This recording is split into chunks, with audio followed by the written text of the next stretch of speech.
What's up, everybody in the house tonight? What's up? What's up? What's up, everybody in the house tonight? What's up? What's up? Yeah.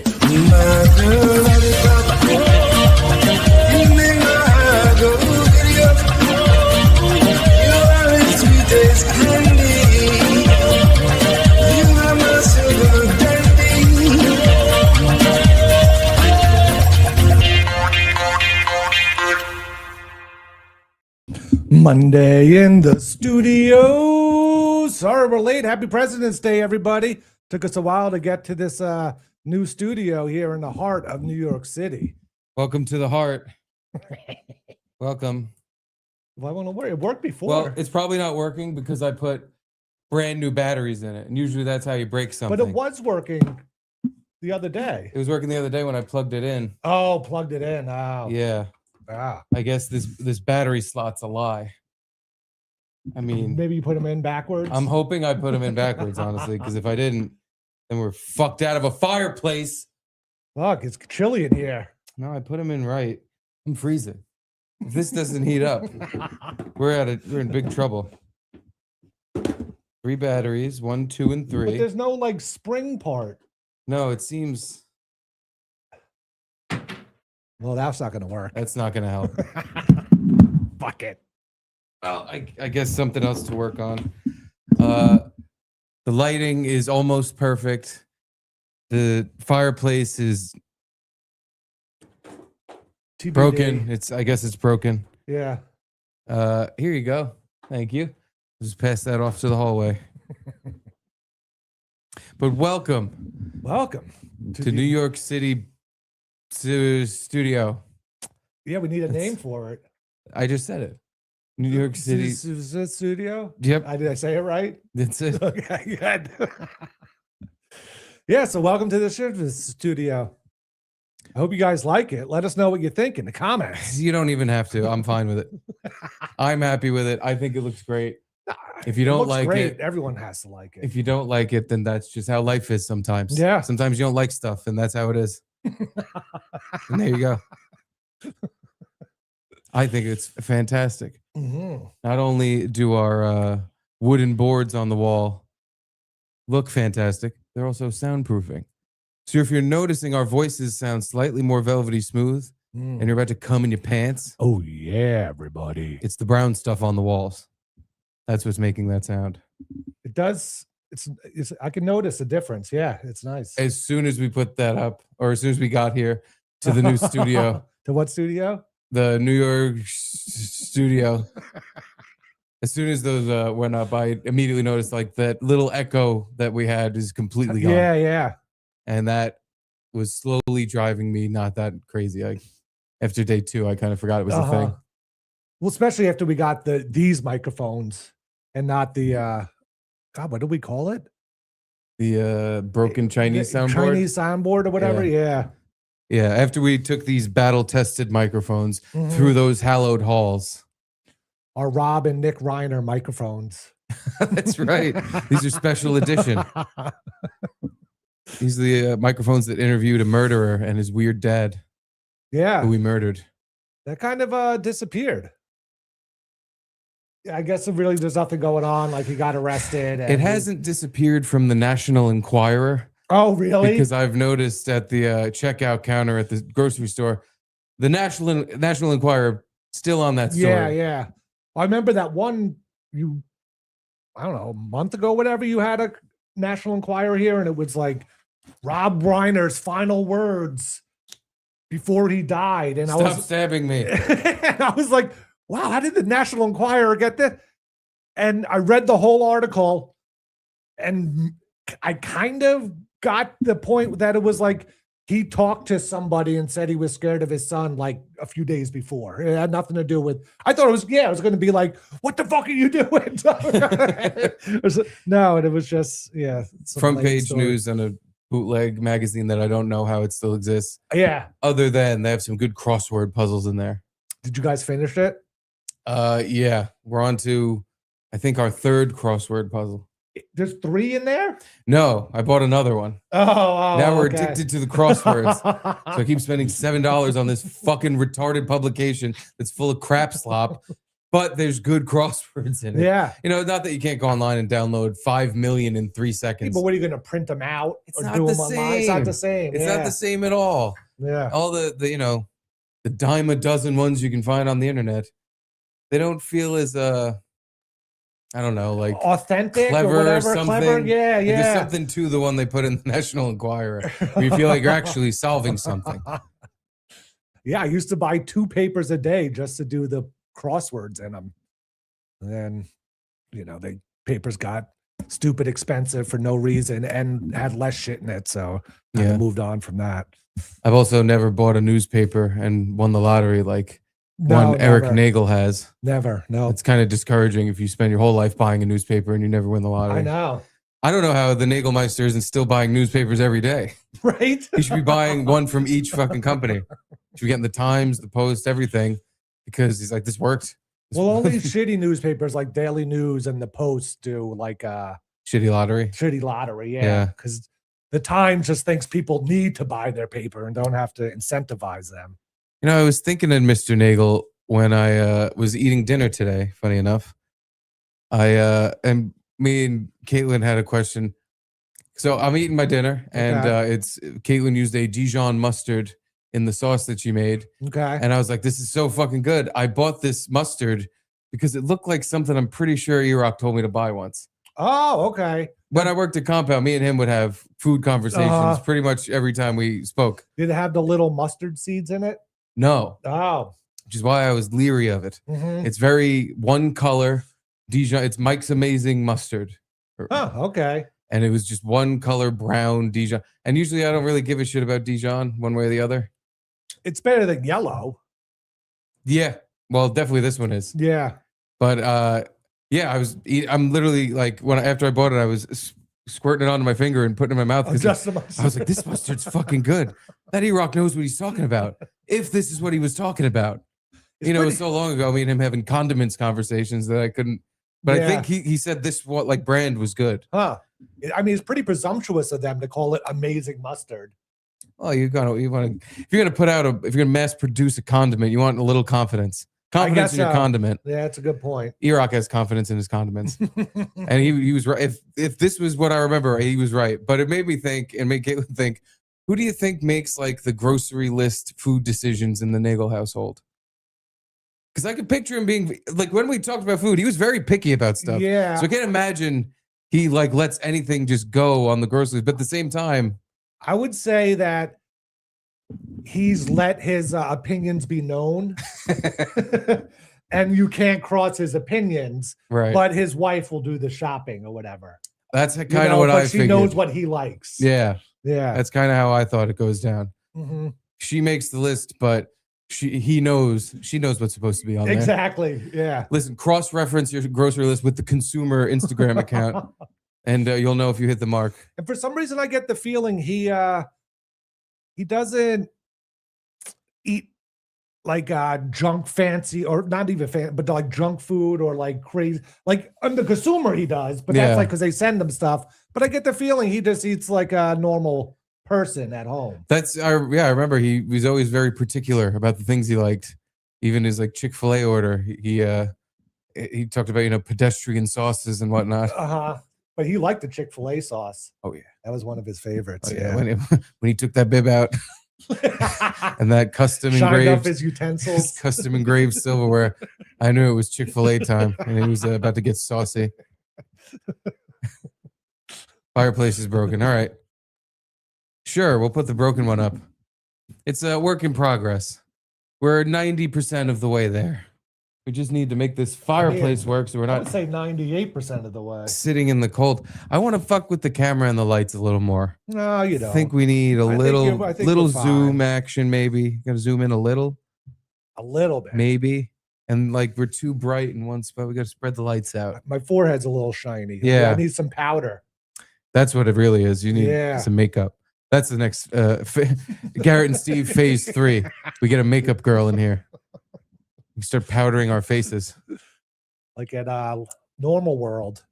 That was always a fun part. You went to the makeup room for 30 seconds, really. They just Yep. I don't know, did the brush to your forehead or whatever it was. Yeah, they don't do much. And I learned that because I sat down at the makeup chair and I was like, I want to get makeup. It's gay. Uh-huh. And I told the lady, like, I don't want a lot. And she's like, I know, nobody does. She's like, especially the guys, they just tell me they don't want a lot. Yeah. She's basically like, every person who's ever sat in this chair has said that to me. I fucking know. I get it. You don't want me to put drag queen makeup on you. By the way, I should now because you're being a little bitch. You're sitting in your makeup chair, getting your makeup. Be like, hey, I want it like a manly amount of makeup. Yeah. How about just don't go? I after I was sitting there and she didn't say all of that, but everything she said was you're being gay. You're sitting in the chair and you're being gay. How is that possible? What a cushy gig that is, though. I mean, Oh yeah. we'd go in there. There was no one before us, no one after. It wasn't like people waiting. They were just hanging out in there. It was like 2 or 3 of them. They just hung out in this little makeup room with a bunch of lights and put the littlest amount of makeup on everybody possible. Yeah, a bunch of guys came in who said, I want this. Yeah. And she just, okay, done. Oh, I also, should have done the opposite though. Looking back, it would have been funny if I was just like, can you put a shit ton of makeup on me? eyeliner and some blush, maybe. I want to look like a stupid whore. Do you make me look like a stupid whore? And we are getting microphone stands too. Yeah. New York City's studios. We have microphone stands already, but we might need other ones. Depends on if we want to go with the arm hanging over here, or if we want one that's like planted on the arm of the chair. Yeah. I'm not too sure about that though. I feel like I'm gonna just smash it a lot. Or it'll like ruin the chair. Don't ruin the chairs. No. I'm gonna be saying, Garrett, don't ruin the rug and don't ruin the chairs. My new chairs, like my grandmother used to say. Every time you fart, I'm gonna say on my new chairs. These are gonna be my new chairs for the next 5 years. So we have a few people who are commenting on our beautiful new set in our wonderful new studio, New York City Studios. Oh wait, cutting the line. 8BCB8. That's what I was gonna say. Between two ficus. I was gonna say that at some point. You stole my joke. Yeah, this is Is that a ficus? Yep. Okay. Yeah, I was just gonna get. I don't want to say between two ferns because they're not ferns. So I was gonna say ficus because that sounds funny too. It's a ficus. Mm-hmm. You could have said, "Is that a pineapple tree?" And I would have been, yeah. It's gonna eventually grow a pineapple. But thank you. Thank you. That's definitely a compliment. Thank you very much. BBCB. 8B. 8BCB8. Obviously, you know the 8BCB8 reference. Joey Diego says it should be called the Nudio. Okay. Too close to Drudio. Yeah. I have very sweaty, not great memories about the Drudio. Oh, totally. And actually, we had fun in it, but I was so sweaty. Yeah, that was the thing. It was fun there, but it was so hot all the time. And inside an asshole. We never made it to the cooler temperatures. It probably would be freezing during the winter, right? I doubt there's any heat down there either. It would probably, but I would way prefer that. I'd rather be sitting around podding with my pals wearing a jacket than a t-shirt and shorts and sweating like I'm fucking dying. Like I need to go to the emergency room. Thank you, 8B, CB, DB. And Bob Fan and Patrice cutting the line. When they say makeup, that doesn't mean you get to use lipstick and eyeshadow. That's what Steve wanted. Well, I got to hang out with Bob Fan and Patrice last night. Oh yeah, you went to Gino's Rodney's inaugural. Is that the first one? I think it would be inaugural. 2 G's in inaugural if it's for Gino. End of the month comedy show that he does. And I got a video of Mario Bosco, but I forgot to upload it to our drive. So Motherfucker. I don't know how I'd be able to do that. Post it on Twitter. Bob was there. Just post on Twitter. This is from last night. Look at it's Mario Bosco. He's very small and funny. I don't want to sell, I don't want to blow all his jokes and everything. Blow him. He's blowing him. All right. Edie's in the kitchen eating her butt and licking herself and being weird because a firework went off 20 minutes ago. Which I don't understand what's going on there. There's a person who now once every hour has been lighting off what sounds like a bomb. Yeah. I heard it walking here and it was I didn't know. I was like, February. Like, what are Valentine's Day fireworks or something? I didn't know. Valentine's Monday, 2 days after Valentine's Day, celebratory fireworks. I don't know. There's a guy who lives behind me who's been lighting rockets off at the tree to get the birds to fly away from his house. I don't know what the fuck all of a sudden his beef is with the birds. Although I do approve of his way of dealing with it. Are they shitting on his car or something? That's the only thing I could think is the tree must be hanging over his driveway or something, and they're shitting on his car. But once or twice a week, I just hear right here, like at my wall, because he's launching it this way at the tree or whatever the fuck. Again, I have no problem with it really. It's annoying, but I like fireworks. Yeah, and it seems very seldom. I like that he's setting the tone that, in this neighborhood, when we have an issue, we'll just throw fireworks at it. If I know where the mice are in camping that's not in the apartment, I'm just going to light a bunch of fireworks in there and try to blow it up. That'd be sweet. Pest control. Mouse hole or whatever. You just throw some M80s in there. Yeah. That'd be nice. I think that'd be pretty swell. But yeah, I went to Gino's comedy show. Fun time, great time. I mean, I want to say like 10 comics went up. It was kind of crazy. That's not uncommon for a Gino show. Yeah. When I went to his birthday show, there was, I think, 300 comics that went up. They fought off the Persian Empire. But I get there and Bill Scholes is there. Oh, Bob Fanapatrice. Someone wasn't there. too busy doing coke and drinking with Matt Mead to hang out with Gino. That's fun. And Pork Chops was there. Oh, Pork Chops. And we got there like a teeny bit early, went to the bar next door, got a drink. Bob Fanapatrice, of course, paid for like every drink. It was like, thank you, but I feel kind of like now you got to blow him. Now I got to blow him. Yeah, so I blew him. He knows what he's paying for. It's not for you to get drunk. In a way, it is. Then we went next door for the comedy show, and Bill didn't show up. Wait a minute. The same Bill that wouldn't miss hanging out with friends for all of the world. Yep.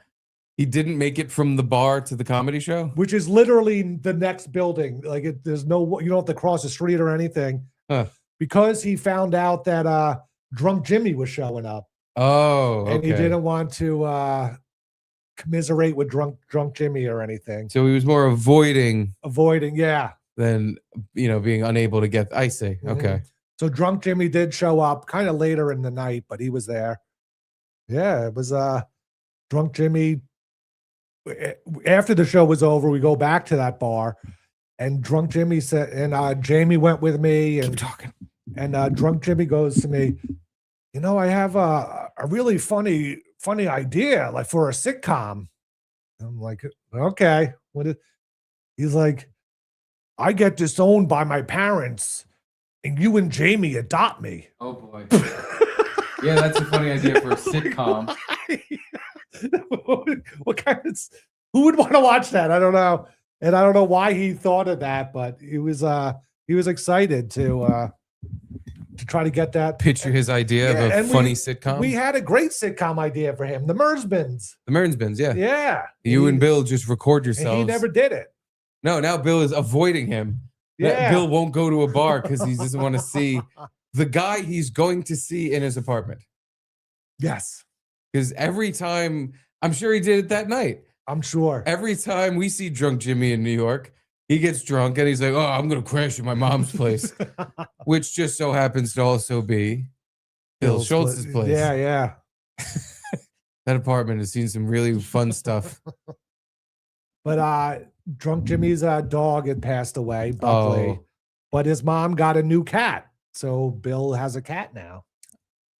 Bill has, that's right. That's how it works. Now Bill has a cat, and Drunk Jimmy's mom has Bill's socks in the kitchen drawer. Just seeing if my oh yeah, your Bosco vid. It did. It posted. Pork Chops, by the way, is contending what you said. Bill was in the audience. I saw him. Oh, I seen him. I asked where Bill was and was told that he didn't show up because he heard Drunk Jimmy was coming. But Bob maybe someone was spreading lies. Bill was there. He sat right of me. Oh, my bad. Sounds like you're talking. Well, where was he afterward then? Like the show, I got up to pee like 3 or 4 times. I didn't see him once. Maybe I wasn't paying attention, but Then we went to the bar afterward. That's Bill's calling card, and he wasn't there either. So Maybe he went to go bang drunk Jimmy's mom. Maybe. He's like, I got to get out of here. I got some hot puss waiting at home. And I'm ready. Watching all that stand-up comedy really greased my wheels. I'm gonna go dump it into Jimmy's mom. At one point, hey, maybe you and Jamie could like adopt me or something. Maybe we get a dog. I could live at your place, and we can have fun all the time. Watch TV, drink, play with the dog. You'll also be happy to know that his mom or someone got a Disney Plus subscription, so he doesn't have to pay $2 for Simpsons episodes anymore. Per episode.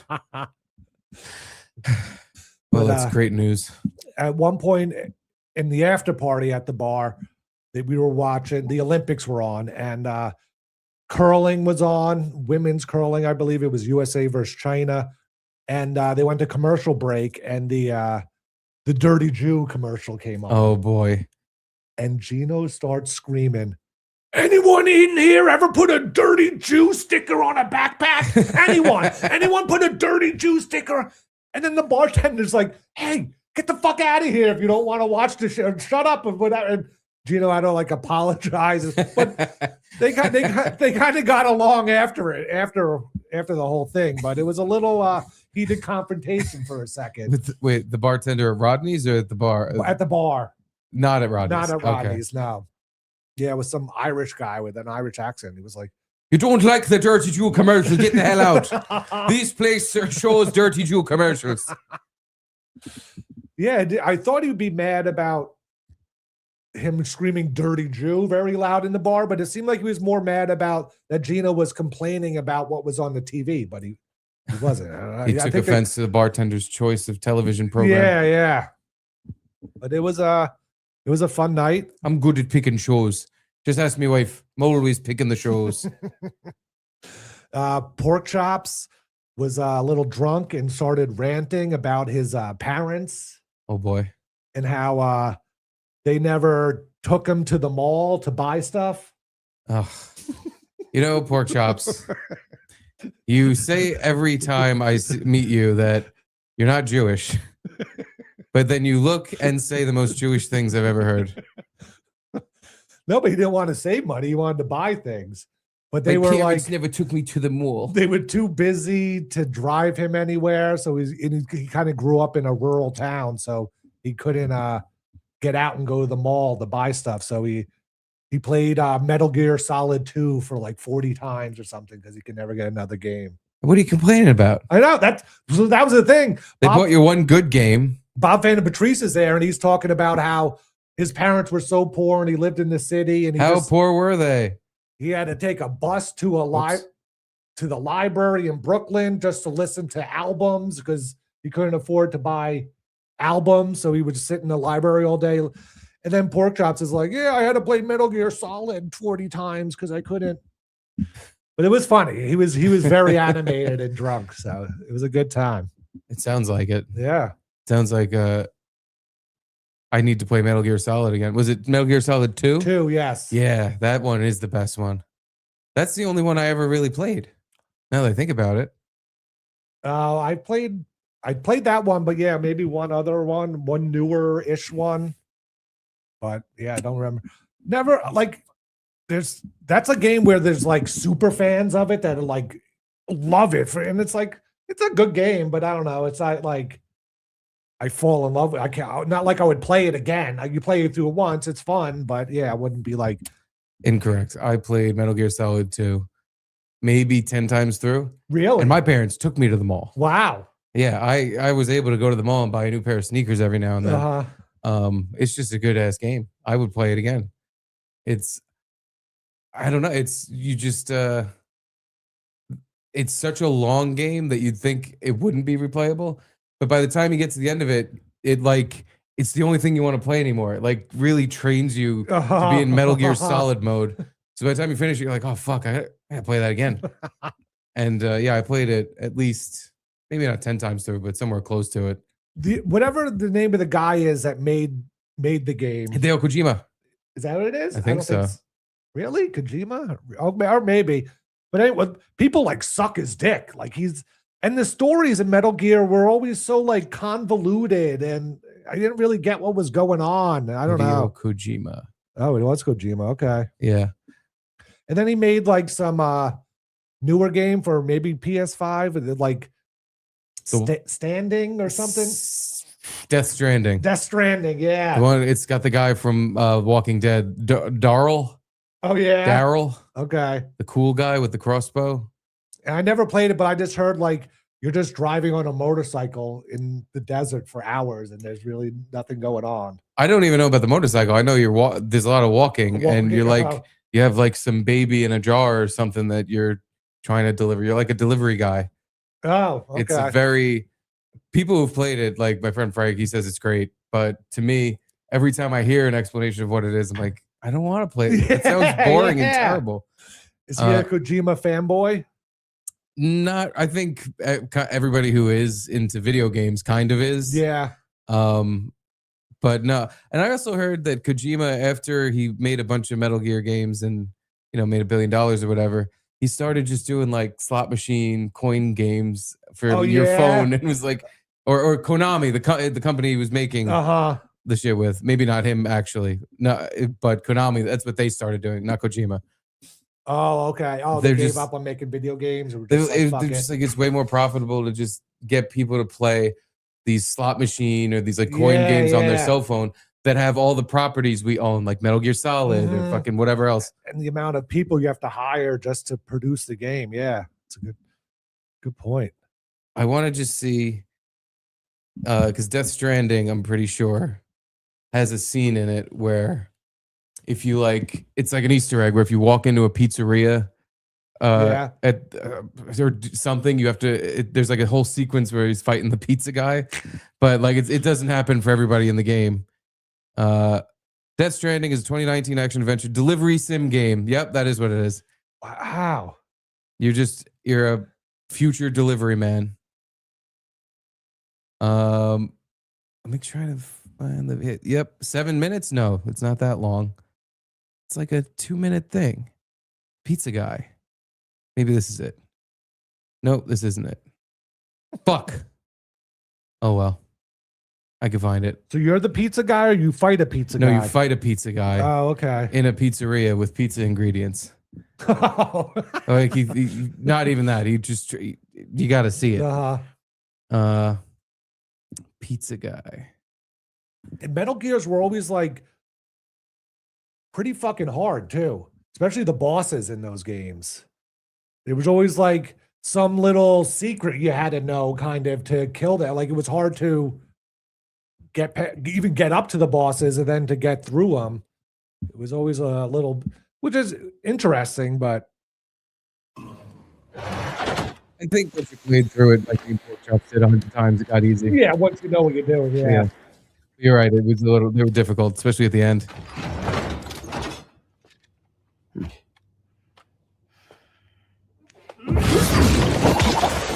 This is the kind of Kojima touch that this game, Death Stranding, has. He's a silly man, it turns out. Yeah.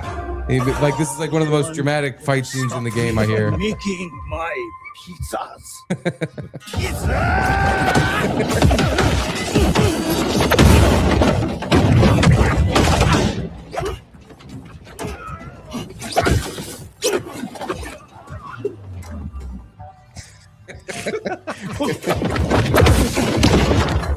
Those who dare disrespect pizza do not deserve to live. I agree.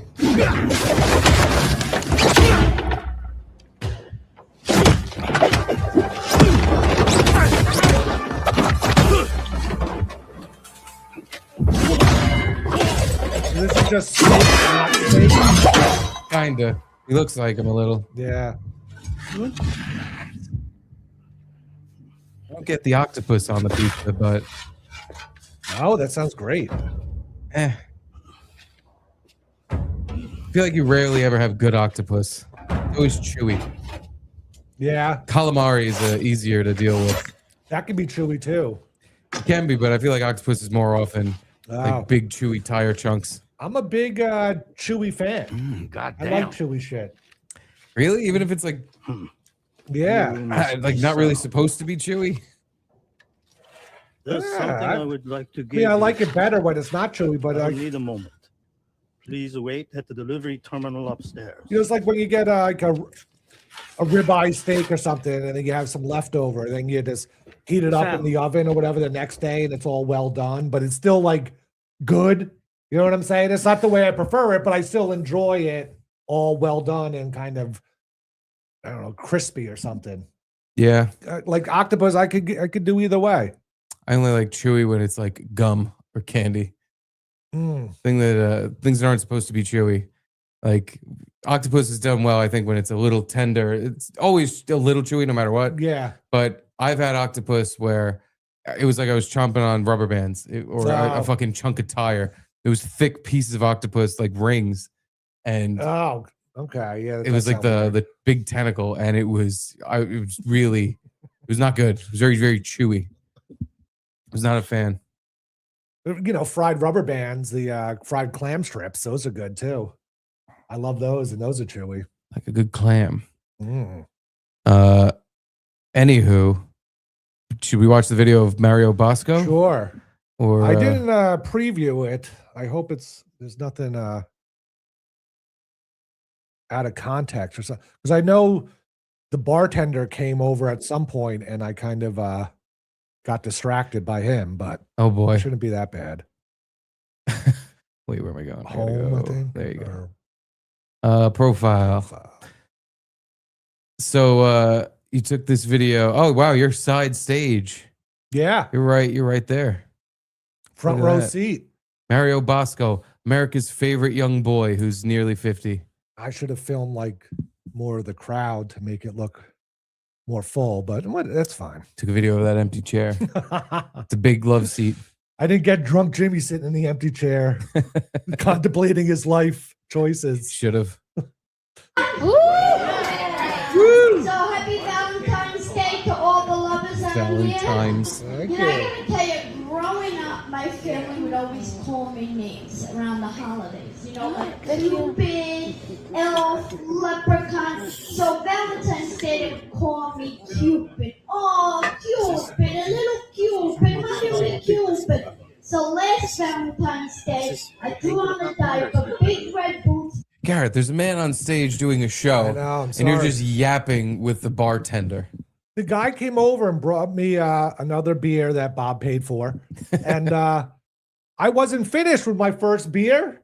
So he went to grab it. And I was like, oh, no, I'll finish. And he was like, no, here's your new one. I was like, oh, all right, but I could have finished my old. But I didn't want to like get into this whole thing with him at the time. So How much beer was left in the beer? a good sip or so. A sip or so. Yeah. You can let that go. I can let it go, but You let that go for a free drink. yeah, that's why I didn't really, but there was a little confusion because I wanted to finish it. And then he was like, whatever. He should have just yanked it out of his hands. Fucking give me that. That's mine. Jerk off. Leave that. Give me that. Anyway, let's hear what the Bosco's got to say. But did he say jabroni? He didn't say chooch. He didn't say jabroni. He didn't. The fuck? I don't know. Does he understand people paid to see this? I know. We need to hear the classics. Hey, you chooch, shut your mouth, you jabroni. Uh-huh. That's what we're all here for. I was, that's why I filmed it. And then I was kind of like let down. Did Gino get drunk and pelt a woman in the face with a whole bag of popcorn? No, I didn't see that. Damn, you missed out the last time. I got chooch, jabroni, and a woman getting smashed in the face with popcorn. With the box of popcorn? Yeah. Full box of popcorn. And I just, just on stage going, was that full? Oh, sorry. And the other great moment was when Gino was on stage. I know. And he had a couple in him, and he went from being happy-go-lucky, like, hey, bitch, you're a whore, you're this, to just very flatly, hey, I'm a good host, right, cunt? So it was so goddamn funny. I was the retard in Gino's crowd. Oh. Yeah, I kept pointing to me and calling me a retard. That was fun. Nice. No one. Oh no, he did call someone gay. That's right. Yeah, it was. Yeah, we got classic Gino. You missed the opportunity to act very offended. And we point out you should have went, hey, you don't say the R word, not to me. That's offensive. I'm offended. He did at one point go, he was on stage. He takes a little sidebar to me and goes, I wrote a new joke. You ready for it? And so then he goes, so I was watching curling yesterday. I just burst out laughing. And the crowd started dying laughing. And it kind of ruined his joke. That's great. But it was fun. Did it ruin his joke or did it enhance it? It did kind of enhance it because it was a pretty good joke. I forget what it was, but it was it was better than I thought it was going to be, kind of thing. A curling joke, you know? Yeah. How much can you do with curling? But Gino pulled it off. Well, all right. Let's see if Mario Bosco pulled it off. Well, when I walked across Times Square. Yeah, but Now, that's a beer. none of them answer my fucking call. It's crazy, right? You know, you guys went out, you got your lady some beautiful flowers? I did. You did. You know, I'm going to give you some advice for her birthday. Forget about the florist. Go to the funeral parlor. Yeah, the funeral parlor. Wait for the hearse to go, and then go get those leftover roses and all that, and make yourself a bouquet. I know you think I'm crazy, but I do it all the time for Gino. I like this new Mario. Gino He's loves dark. a good teddy bear, so I go to the Build-A-Bear dumpster. And I always get one out. I blow a balloon up, I shove it in, actually it's a condom. I shove it in, and I give it to Gino. And then, you know, every lady likes good candy, right? Did you get a nice box of chocolates? Yeah. 2 boxes? Wow, look at you. What about you? Did you get any? You got shit? Throw them the fuck out. Well, go to the diner. Go to the local diner. They always have that jar of mint sitting on the counter. Take the mint, and then you look at the guy and go, the fruit sucks. Fuck you, I'm taking the jar too. It's crazy, right? So last night. Really liking this new Mario stuff. He's venturing away from the I look like a kid and Nickelodeon keeps calling me and he's just being dark and he's stealing. Yeah, he did a few I look like a kid jokes. Don't recall what they were, but yeah, it wasn't the main focus of his act this time. Nah, he's like, go steal flowers from a funeral parlor and steal teddy bears from a dumpster and give them to this bitch. And topical. It was just Valentine's Day this past weekend. Yeah. Busting out the V-Day material. Yeah. I went like out Cupid. solo. I had a show and I went out after. And this dumb waiter brings me someone else's glass of champagne. What would you guys do? Drink it. Drink it. I drank it, but guess what? There was an engagement ring in it. Yeah. Now this poor bastard has to wait 2 weeks to get engaged. 2 weeks. I told him, what do you want from me? I'm irregular. Why's he gotta wait 2 weeks? He's a regular. But I did have a Get it out. Oh, he said I'm irregular? Yeah. Oh, okay. I get it now. It's funny. It's a funny way to put that. Because it immediately made me go, what? 2 weeks? Take 2 weeks to take a shit? Yup. That's the joke. Takes me 2 weeks to take a shit. My little body can't poop. Takes 2 weeks. My little body crank out a little turd. The girl last night and it was crazy, right? I not only ordered one, I ordered 2 Happy Meals. That is so small. She wasn't too happy. I even gave her my toy, that bitch. And they called that a Valentine's Day. I want the fucking toy. I wanted hers. Told him upset and I had to give her my toy. And you know what I say? That's the last time I paid a paid escort. I fucking love it. He's such an angry little man. It's so great. He's such a little piece of shit. He's just so mad. And he's fuck you or fuck this, you fucking bitch. Fuck this. I'm gonna 2 week shit. Yeah, take this, you fucking bitch. He said it's so perfect. He's such a little man. Yep. And he keeps making those jokes about like, oh, Nickelodeon called. They want me to be on the Survivor. Yep. The Bachelor. The Bachelor. Yeah. And you fucking who? He's just such an unassuming little man. When he speaks so nastily. I'd love to see how if someone just stood up to him and threatened him, what would he do? Hey, watch your mouth. Maybe. Hey, but maybe try to pull it off. No, he would. I think I got the vibe when I was at the last thing when I said I'm gonna go up next in front of Mario, and he got really mad that he doesn't. That's right. Yeah, he just doesn't care. Uh-huh. He doesn't care that you're 8 times the size of him.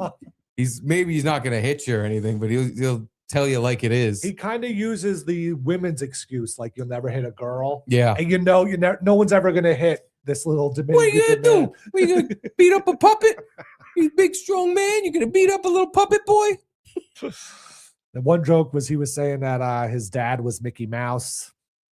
Yeah, I get it. Yeah, it's a good one. He has those sometimes where you just go, huh? I get it. Because you're little. I get it. But yeah, if you're around next end of the month or whatever, go to Rodney's if you're in the tri-state area or whatever. It was a fun time. Met a few people that were Compound fans that showed up. Like this guy, Sean, not the Sean in our chat, who I thought it was at first. I was like, oh, Sean in the chat. And he was like, he had no idea what I was talking about. I was like, fuck? Yeah, never mind. I go, what? No, my name's just Sean. You don't know every guy named Sean. You know one more now though. But yeah, it was a fun time. So try to go by if you can, at least one of these times. Yeah. Yanu went up, Tommy Amato, Larry Bea, Amanda Gale. Amanda Gale was there, and Matt Mead was there. Oh. And they that's how they got Bill Schultz there. Now it makes sense. And Amanda and Matt used to date. And I guess, I don't know, it ended at least. I don't know how good or bad. Was Chanel Omari there? No. Did you see?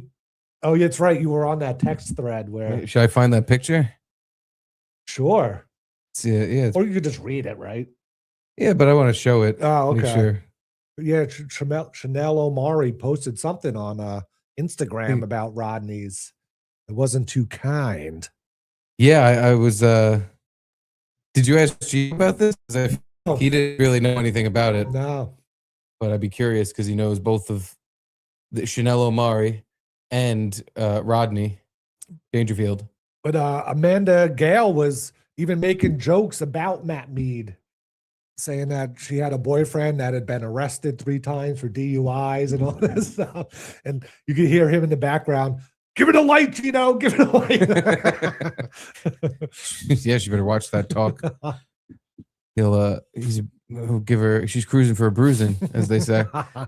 But Chanel Omari is a comedian that used to come on In Hot Water. Mm-hmm. I think she was on a TV show. Yeah, she was on like it's not called this, but it's like the Real Housewives of Long Island. Right. Whatever that was called. One of those guys. Yeah. She used to come on In Hot Water every now and then. But right before, I guess a couple days before Gino's show, she put out a tweet that said, Mark Lawrence, the owner of Rodney's Comedy Club, and his staff and management are all abusers and have abused me in many ways than one in every category you can imagine. And when I speak up for myself, he tries to attack me and bully me and scare. And scare. And scare. So this seemed they sexually abused her. They a little physically abused her. They mentally abused her. Many ways than one in every category you can imagine. Yeah, that's what I'm thinking. So I can imagine every category. Elder abused her. Okay, yeah. He hit her over the head with an old man. Substance abused her. Substance abused her. Threw alcohol at her. Animal abused her. Oh, the good one. Yeah. Again, picked up a dog and whacked her with it. She just got animal abused. Yeah, so I don't know. I mean, this isn't a good shout out to Rodney's, I guess. Trying to get people to go there. No, I was just posting it because it was a good review of Sunday's show. Gino finally got a good review. Mark Lawrence. Oh yeah, Lawrence. Oh yeah, I didn't even notice that at first. So only up from here. The reviews are in and they are good. Good reviews. So yeah, every end of the month, I'll try to make it. Seems like a fun time. Yeah, it definitely was. And yeah, it was lots of drinks. It was just one guy running the whole club. He was the bartender, he was the waiter, he was the ticket collector, he was everything. Poor guy. But I guess you only work a few hours a day or something. Yeah, Gino's was the last show, and I think he was the first. I think that's what Stencil does. I think he runs the whole place, hands out all the drinks, because it's one show a night or two shows sometimes. Yeah. But it's like what 7 o'clock and 10 o'clock, and then that's it. Yeah, this went like 7:30 to almost 11. Actually, I think they know if like, oh, we're gonna have 1,000 people here, we need 2 people. We need 2 people to run the club. Like Mike Lawrence. Just wanted to see if there was any more talk of the Pork Chops didn't have a single drink. He said he was drunk. Well, he didn't have a single drink. Okay. Now I don't know if Bob's lying or I'm dumb. Maybe Probably he snuck both. them. He's sneaking drinks. I thought he said I'm drunk. I'm getting angry. I thought well, maybe I'm wrong. Sorry, Pork Chops. Maybe he meant he was just drunk on his anger. Maybe. His parents were like chemical biologists or something, like some chemistry something. Damn. Yeah, so they were I assume wealthy, but they gave him an allowance. I was like, didn't you get an allowance? He's like, yeah. It's like, well, can't you just take the bus somewhere? He's like, there were no buses where I lived. I was like, all right, sorry. He's already yelling at you in the chat about this.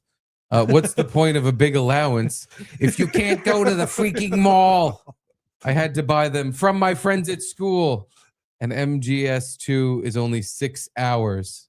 Well, if you play it 40 times. Yeah, I always remember it being a long game, but I guess that's just because I was stupid. I mean, I played it as a kid, so games like that, I remember there was a lot of wandering around I did because you complete something and go, I don't know where I'm supposed to go next. So it definitely took me way more than fucking 6 hours to beat, but okay. Sorry, Pork Chops. I still don't understand this town you live in that doesn't have any way. You can't pay one of your friends with your big allowance to come pick you up. You're you gonna pick me up before people had driver's license. That's what I'm assuming. Yeah. You know, Here, give your dad this $20 and tell him to come pick me up and take me to the mall. Damn, Pork Chops. That's rough.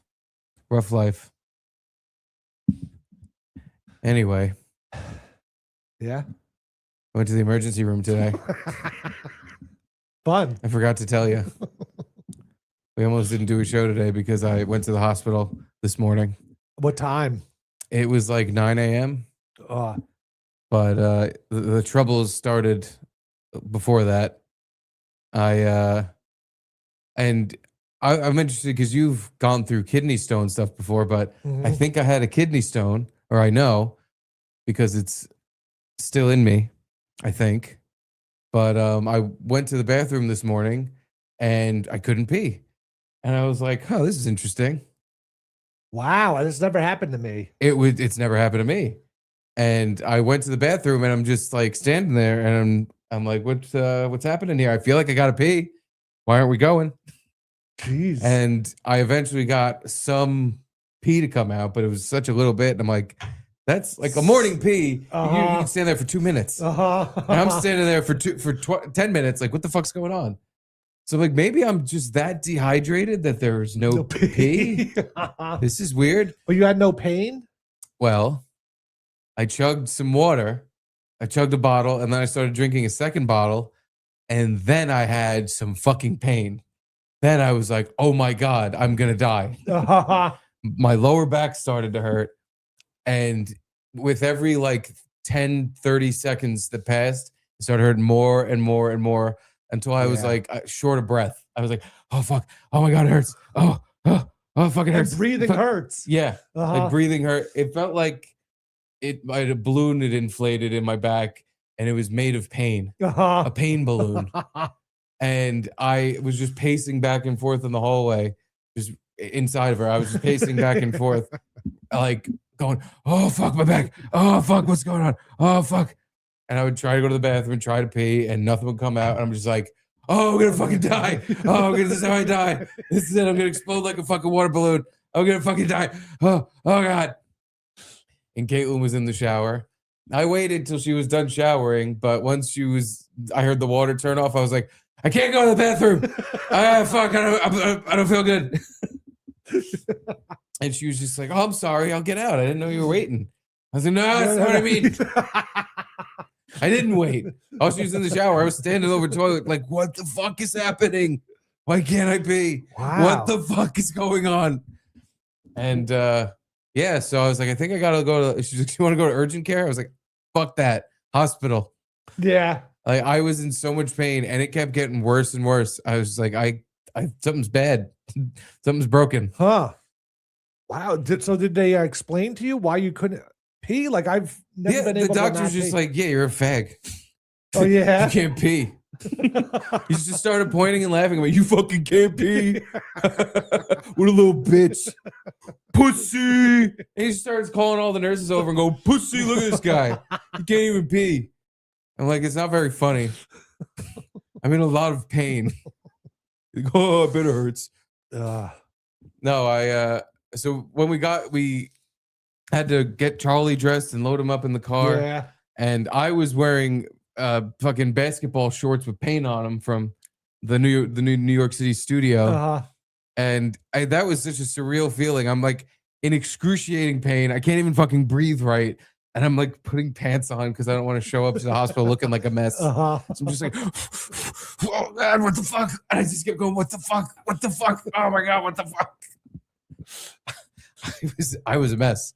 I'm still like half delirious from the whole thing, even though they didn't give me any medication whatsoever. Yeah, They I gave can't me nothing. believe that. I was losing my mind.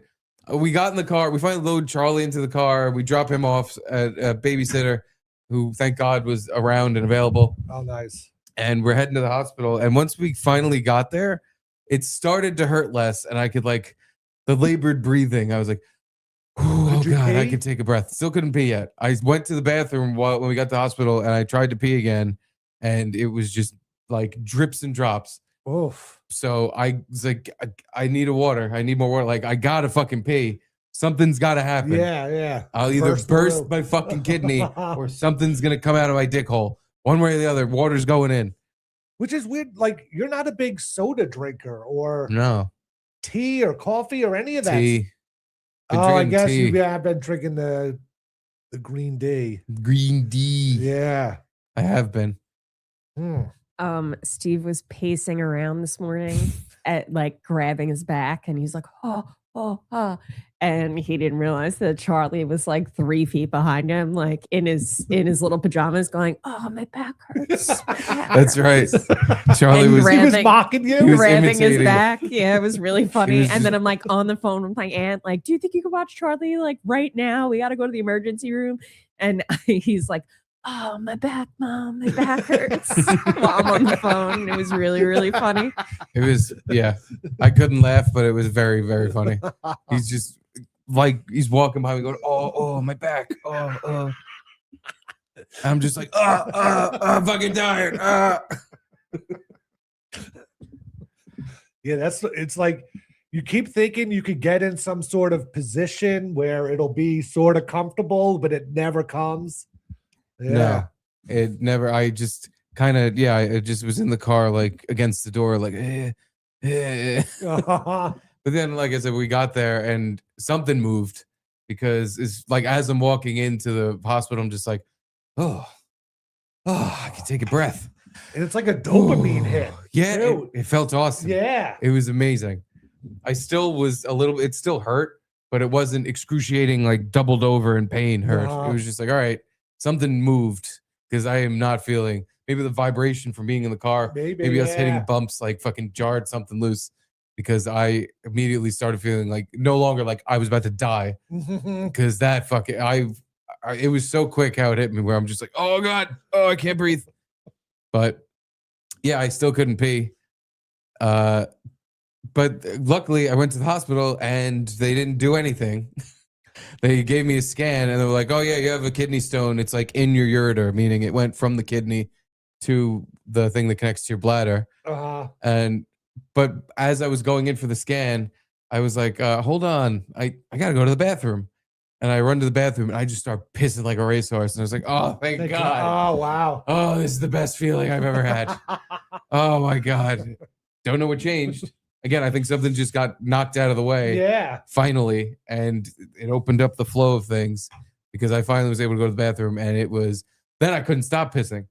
Then because you've been drinking so much water. drinking so much water. And apparently they took my urine sample, which when I gave it to him was like 4 drips in a little cup. There was like a lot of blood. Oh, there was blood in it? Yeah, they said there was a good amount of blood in there and that blood irritates your bladder. So on top of the fact that I drank a gallon of water, my bladder is just like, get everything out. You're broken. Oh, wow. So I had to take 300 pisses over the course. So basically, I went to the emergency room, took 45 pisses in their toilet and went home. I didn't get any medication. They didn't give me any pain meds. Because again, by the time they took me in, they didn't even ask me if I was in pain, but they could tell from looking at me like, he's fine. Yeah. Like because you could tell when I was in pain, like, oh my God, like give him something. Yeah. So I was just like, I was by the time the doctor saw me, I was just sitting there like, yeah, it kind of hurts. And all of that piss is going to cost us like $6,000. Yeah, that was the fucking expensive piss. Although I'm going to contest every charge and just not pay any of it because they didn't even hook me up to an IV. They gave me give you fluids or literally nothing. The only thing I got was a scan. It can't be that expensive. That scan's probably going to cost a fucking fortune, but still. When they checked Steve in, they took our insurance and then they were like, oh, you have a deductible that's over $5,000. So you have to give us a $200 deposit. Yeah, I had to pay just to sit down in there. Jeez. So you just said I had no insurance and they would have done it for free. I don't know why we don't just do that. Yeah.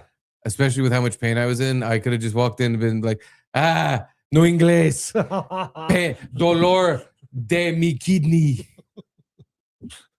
Yeah, I'm going to have a fucking $16,000 bill for the 15 pisses I took at the hospital with no resolution whatsoever. Now, could you see the blood in your urine or it was just... It wasn't like red or anything. Oh, because the one time I had the bad kidney stone, like I just peed and like blood came out and it was like, what the fuck is going on? And that like really freaked me out. That would have sucked. Yeah. That's all I needed. It was another thing to the pile of whatever the fuck was happening there. But I haven't had a stone in like 10 years now. Well, I hadn't had a stone in like 10 years either. But I guess that's how long they take to start fucking you up. I guess, but like I got my first one when I was like 19 or 20 or something. Yeah, I was early 20s. Yeah, then another one, and then a bad one, and then one more after that. Oh, God. Yeah. Well, luckily the scan showed that there's, tiny ones in there. So if it does happen again, it's just, hopefully it'll resolve itself or something. At least with me, like once you get out of there and you're feeling better, you're like drinking water every day, only water, nothing else, blah, blah, blah. I'm going to eat some magnesium. It's supposed to be good for your, and then that lasts for a month or so. I think you're like, the only real medical I got advice that I got was from a nurse who said, back in the day, the doctor used to prescribe for you to go home and drink some beers. Really? Yep. Apparently the old-timey doctor advice for kidney stones was drink a bunch of beers. A diuretic? Yeah, make you piss it out. No, but it also dehydrates you and makes more stones. Yeah, that's the other part. You said that like she spoke jive to you. She said it perfectly normal. No, that's not how she said it like drunk Jimmy. Yeah, go drink some beers. Yeah, go home and drink some beers. They'll get all the stones out. And then you get new ones too. But it'll get them out. You get them in and get them out. Hey, do you know Mark Stone? He plays for the Vegas Golden Knights. Because you said you had a kidney stone. Do you know Mark Stone? Yeah, he's a hockey player. Hey, Edie. Oh, maybe Edie could get on camera now. Oh, look at this. Win at all costs. Oh, help with the medical costs. Thank you, Win. That's very, very, very nice of you. Yeah. That'll help with that help with my fucking $16,000 hospital piss bill. I was just gonna say that last time you talked to Drunk Jimmy, you came home and you're like, Drunk Jimmy told me where your sister-in-law lives. Oh yeah. yeah. He had some info that Caitlin must have the 1 or 2 times they've ever met. Some info he somehow divulged from her about That you didn't even know. I don't even know. And Caitlin took a minute to even go, what are you talking about? Maybe that's what he said. And I was like, yeah, that's what he's talking about. Also, I saved a name in my phone from the last time we were hanging out with Drunk Jimmy because he asked, was he asking you or Gino? He asked oh my God. if he knew this guy. Oh my God. And I was like, saved that's the name? Thank God. I was like, that's the most Jimmy name. Because we were so drunk. I can't believe you had the foresight to write it down. I texted it to the group chat so that I wouldn't be able to forget it. But of course, God, that was a while ago. it was a while ago. I'm trying to find. I can't remember. I think it was Mike something. Because of course it's a Mike. Everybody. I feel like 80% of the people Drunk Jimmy knows are named Mike. Mike, yeah. Let's see, Mike. Fuck. It's in here. I know I saved the shit. I don't remember getting a text of the name. Oh, you got it. Okay. Mike Trupiano. Hey, Gino, you know Mike Trupiano? He works he's with the Longshoremen's Union out there, Port Newark. You know him? Because you were saying you got a brother who lives in Jersey. You know Mike Trupiano? He lives in Jersey. I swear to God, it was something like that. Uh-huh. It was some fucking nonsense. But he spells the silliest fucking gabagool names I've ever fucking heard in my life out of his ass. And I guarantee you he knows this guy, Mike Trupiano. He knows him. Yeah. Like he doesn't make shit up. He makes nothing up. No. Everything is true. You always, because like I said, he said this thing about Caitlin's friend's sister-in-law lives in some fucking weird part of Brooklyn. He's like, oh, you got a relative that lives out there, right? Yeah. I'm just like, fucking what? So I asked her about it, and she's like, fucking what?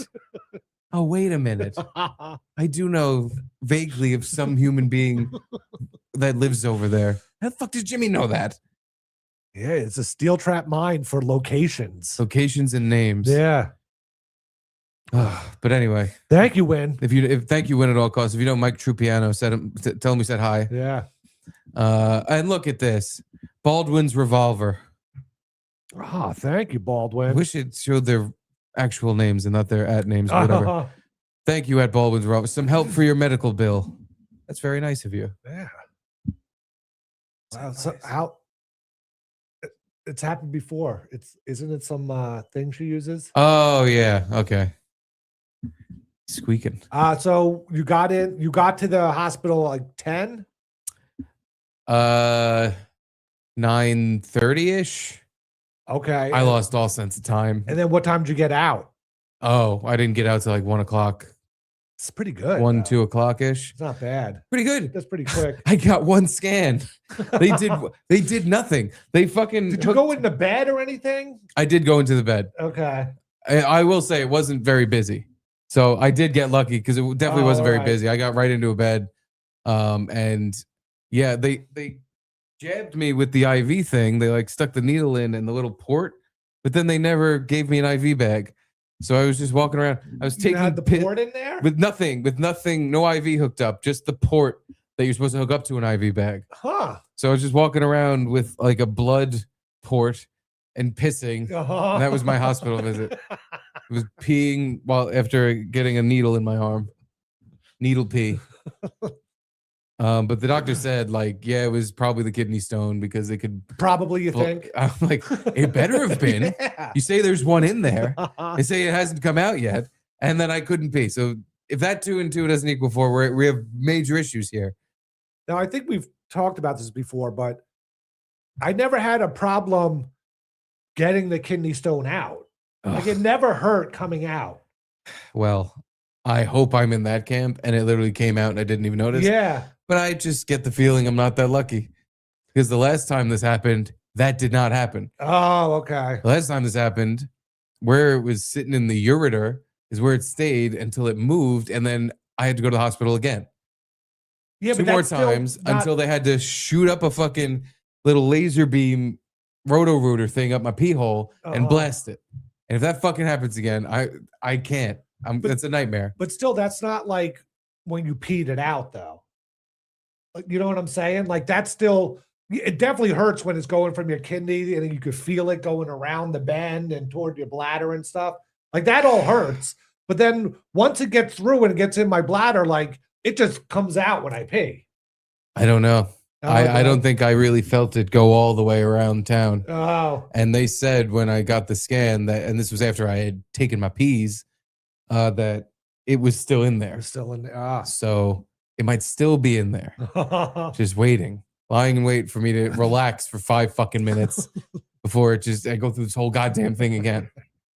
I really hope I peed it out already and I don't have to think about this shit ever again. I don't know. There was one time when I was working at Sirius and I woke up and I was like, oh, fuck, I have some sort of back pain or whatever. And I'm like, it's going to be a kidney stone. And I just did like the crack your back twist thing. And I felt like a little pop in the area. And then the pain went away. Now I never knew. Like, did I just cure myself of a kidney stone or was I just like paranoid? Because maybe I had just had a kidney stone like a few years ago and just thought any back pain was now. You know, maybe that's what happened to me though. When again, going from the house to the car to the hospital, like the getting up and down and sitting down and then getting back up, maybe like me crunching my body, like kind of squeezed it through or and whatever, pushed it through the hole. Yeah, maybe that's what it. And if there is ever, I really hope not. But the next time, I'll try to remember, like, oh, twist my back. Oh God, and see if that'll just help or make it worse. Yeah, but I remember feeling like it looked like kind of feeling, and it was just like, oh my God, it immediately went away. So I probably was just like paranoid, but yeah. Hey. Then of course the first time I got kidney stones, went to the hospital, blah blah blah. Then had to come back for a checkup, and they made me like pee through gauze. Ooh. Did you ever have to do that? No. Yeah, I don't know. So like they were like, come back in a week, and every time you pee through a gauze, and then like save the gauze or what? I don't know. Sniff the gauze after you're done. So I did it like the first 2 times. Then I'm like, I'm not peeing through a gauze all the time. But then I go back for the checkup, and they send me to like the 5th floor or whatever. This is a Bellevue Hospital. Bellevue. Yeah, the famous crazy kind of hospital in New York City. And sent me in a room, and there's a few other people in the room, and then they're like, all right, come on, you have to go get weighed. I'm like, weighed? What the fuck? And they weigh me, and then the doctor pulls me aside, and he's like, do you have HIV? And I'm like, do I? I don't know, do I? And he's like, no, this is an HIV center. Like, this is like the HIV floor of the hospital. This is where they send all the people with HIV. And I'm like, no, I just had a kidney stone. He's like, oh, they sent you to the wrong floor. Oh, thank God. It was like such a scare, though. Do you have AIDS? Yeah. Do you want them? I was going to say, I don't know if you caught a few times the doctor was like, I'm going to send you home with a strainer. I know. And he never gave me one. Yeah. He was supposed to give me a fucking scolabust, the spaghetti strainer for me to pee in. Yeah, that'd be better. I've had the last time I went through all this, that's what they gave me. It's like a paper cup with a little metal thing at the bottom that you pee through. Yeah. And it's supposed to catch rocks. Did you catch any? He never gave me the strainer. Oh. Yeah, they Not again even the last time or what? paying $1 million just to take a piss, Garrett. They did nothing. Yeah. The last time I went to the hospital 3 times for this, every time I went to the hospital, a urologist came in and touched my cock. Mm-hmm. Every single time. I hated it, but this time, no cock touch. Yeah. I'm like, whoa, what, I get too fat? It was like 10 years ago. Maybe I got too fat. Now the cock touching doctor looked at me and was like, I'm not touching his cock. He's not a hot enough young dude for me. I ain't touching that. Or do you think it's because your wife was in the room? Nah. They like touching cocks. Yeah, they wouldn't have cared. Yeah. I think the first time I went 10 years ago, my mom was with me and they were like, hey, can you leave? I'm gonna touch your son's cock. And she was like, all right, go ahead. Get the hell away from me. Bob Fanta Patrice. Oh, thank you, Bob. Thank you. This is from my buddy Mike Trupiano from New Jersey. Well, thank you, Bob, and thank you, Yeah. Mr. Trupiano, for helping the cause here. Bob's such a trooper. He flew up that afternoon of the show, then took a 6 a.m. flight home the next day. Wow. And we were out till, I don't know, midnight, 1 o'clock or whatever, drinking. And Jet setting Bob. yeah. Hope he slept on the He plane. said he might try to get a later flight, but I don't know if he did. He should have. I should have, but yeah. Did Lump show up? No. Yeah, that was Lump. I don't know. I told him to go. I know. I kind of forgot about it until afterward. And then I was like, oh, fuck. But yeah, I was expecting to see Lump too. Fuck Lump. This just in, the Nagel hotline. Yeah. We got our answer Yeah. to our pressing question of who does the grocery shopping in the Nagel household. Uh-huh. Erock says, I do the grocery shopping and the cooking. I can't trust people to make the right decisions. And I knew there was a level of particularness. I didn't know how far, but that makes that makes sense. how did I not automatically just know that? Yes. With again, the conversations we've had about the spices and he's given me a sample pack of McCormick spices. The things we've talked about, like how dress the food and the condiments. Yeah. He is so particular about all this stuff. That's a good point. There's no We way should've you would known. trust a single other person to make it the way he like. I'm very similar. These are the conversations we've had. I'm similar. It's not be all end all with me. But when I make dinner, I'm very anal about how I get the steps done and how I want it to taste. And it works out usually, doesn't it? Sure. A resounding sure from the hallway. I was also going to say after the third. How good was that Chinese food the other night?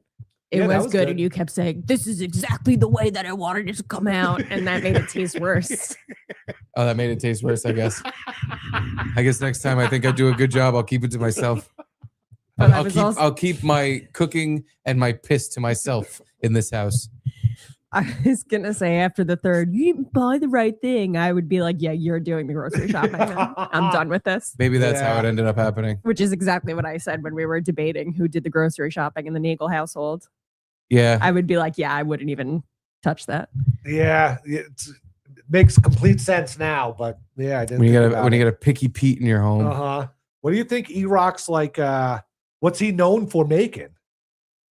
He did talk about the steak rubs. I think he's a beef man. Okay. Yeah, because he had a What's few your rubs. feelings on rubs on steaks? They're good. They're good, but I guess they're good for like It's like salt. Just like fancy salt.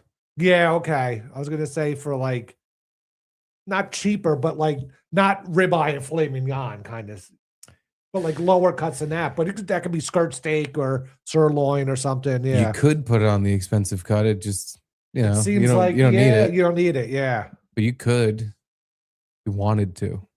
It's making me hungry. I By the hope way, Rock makes ribs. I want to see him. Rib rock? Yeah, E-rib? Yeah, I bet he makes a good rack of rib. yeah. The thing is, he is someone I would absolutely trust with dinner plans. Definitely. I think he can make a good dinner. Yeah, or like even picking a place to go to eat dinner. Like I would want his recommendation. Yeah. I mean, usually any sweets and treats he brought to the studio or any recommendations. Again, he brought me those McCormick spice packages. All good. It's all Mhm. good stuff. Yeah. Nice.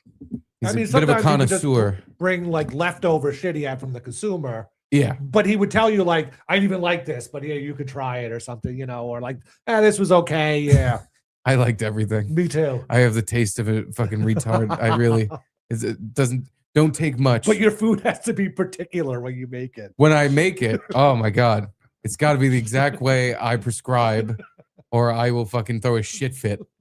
You can ask the hallway about how many times I fucked dinner up and it's like, I want to commit seppuku. Like, I fucking overcooked the steak. I ruined dinner. This is bullshit. I sit there and I throw a fit. He does it, ruins his whole night.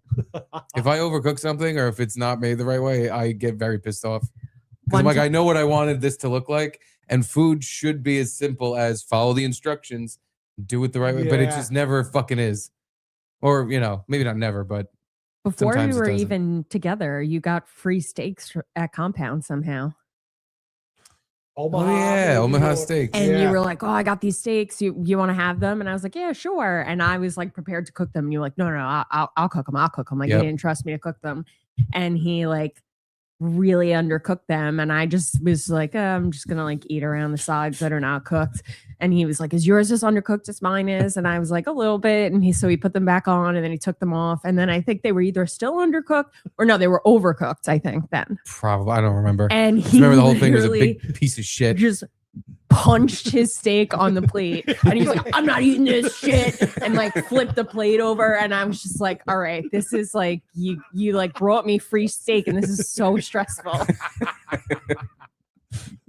Yeah, And then I gotta was like, just- "This is the guy I'm gonna marry." I gotta take the L when I fuck up dinner. I just gotta learn to be like, well, maybe it's not as good as I could have made it, but maybe next time. Instead of punching my steak and flipping my plate. Never a big fan of the Omaha steaks. I like the idea that I'm getting steak shipped to me. Yeah, But- yeah, it's a nice. And they're not like bad or anything, but they're kind of like weird shape or smaller than usual kind of thing. In the magazine, they trick you how everything else tricks you. Where in the magazine you order it from, it looks fucking awesome. Yeah. And then when you get it, it's like, yeah, these are fine. My family loves them, but they just taste frozen to me. Like it Yeah. tastes like a Yeah. regular frozen steak. I don't understand how it would ever be better than just going to a butcher and getting a fresh-ish. Yeah, definitely not. Because even at a like butcher at the supermarket, they apparently like flash freeze the meat and then put it out because it like Oh. kills bacteria. Uh-huh. So you're never, unless you kill a cow and Yeah, immediately yeah. like rip the meat off and throw it straight onto a grill, Uh-huh. it's never gonna not at least be like frozen at some point. But Yeah. that I think it's the freshest you're gonna get is at your whatever local fucking place. Yeah, I'm not really ever hung up on the frozen part of food. I feel like, usually like all seafood is frozen to send it to you or wherever to the store or something. Meat, yeah. It's more like if then you freeze it again and then. Yeah, or if it's frozen for a really long time, I Yeah, think it yeah. becomes shitty. Uh-huh. Fresh is always better, Mhm. but it's kind of impossible to not freeze something at some point. Uh-huh. Although I don't know if you're at the shore, don't they like take like clams and mussels and Those are the right out of the ocean and throw them like on ice, Ice. but they don't freeze it. Yeah, you're right. But that's like very limited places that do that. Yeah. Yeah, I guess you can't get fresh seafood in Vegas. Yeah, exactly. They have to freeze it to get it through the desert. 105 degrees out.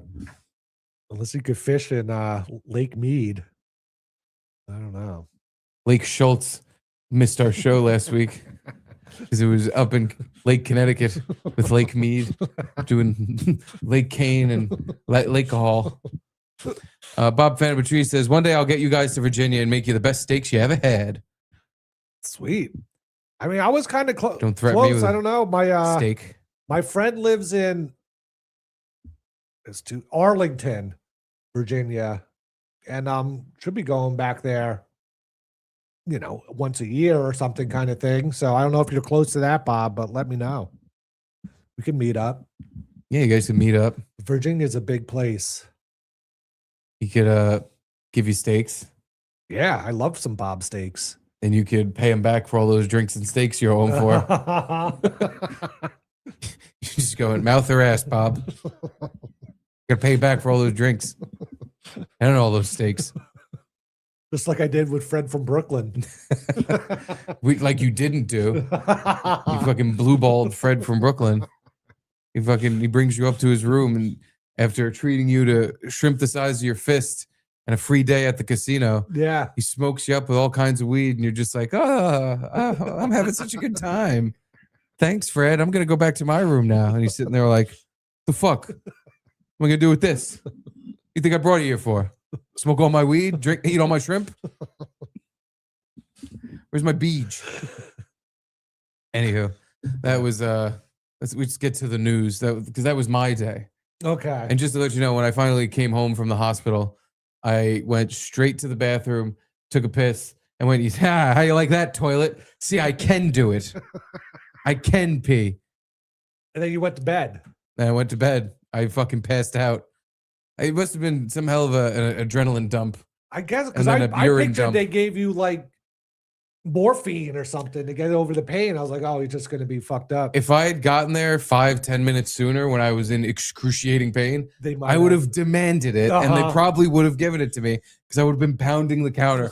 Morphine now! Morphine, ouchie penis! Ouchie penis, morphine now! I would not have been able to speak in complete sentences, but I would have made very clear what I needed. But again, I got lucky and something got jostled loose because the pain started dissipating by the time I got there. But yeah, once I got home, I showed the toilet who was boss and who pisses in this house. And then I went straight to bed and I blinked my eyes and 2 hours had passed. I was like, whoa, that was a nap. I guess just the amount of shit going on, my body just needed a little break. Yeah. And I passed right the fuck out. But no pain now or anything? No, Wow. it's like it never happened. Again, I feel like kind of out of it, like tired. Yeah. Like I went through something. But other than that, I really feel no different than I did when I Mhm. first woke up this morning and didn't feel any pain or anything at all. And that's the And thing. thought I was having a normal day. You get home and you're like, why did I go to the hospital and just Oh, yeah. waste my time and all? Yeah. Oh yeah, Like I could have just time and money waited out. gone. But you just assume it's going to be, especially since you had like a bad experience, you know, like where they had to shoot the laser up. Is that you're just like, it's going to be this again kind of thing. And, Worst possible thing. Uh-huh. And because I couldn't pee, and that hadn't happened before, Yeah. I'm like, my kidney's gonna fucking explode. Like or my bladder's gonna explode. Something's gonna break. Uh-huh. Like when your body's telling you have to pee, you have to go. You can't just not do that for But a long time. don't get how you couldn't pee. There Dude. must have been a blockage in your urethra. Maybe. But I'm hoping I don't know. But yeah, when Maybe you- the stone broke into pieces and one got stuck there, and I have no Yeah, idea. huh.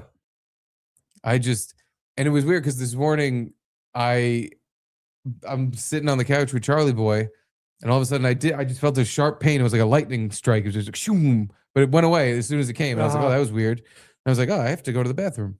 And then it all started. Ah. And it was like, oh, I don't have to go. I have to, but I don't.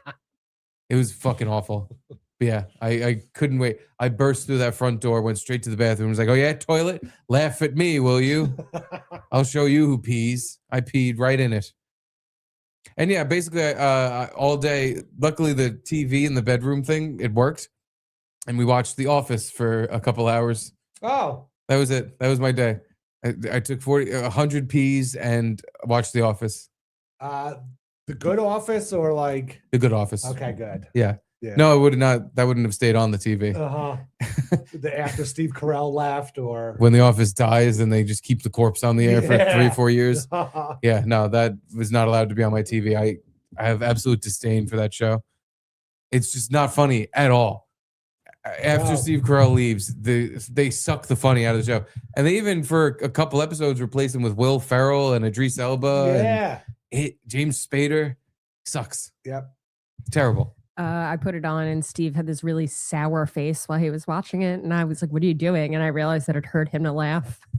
Oh, yeah. I was still in a little pain when so laughing, like literally jostled my ouchie.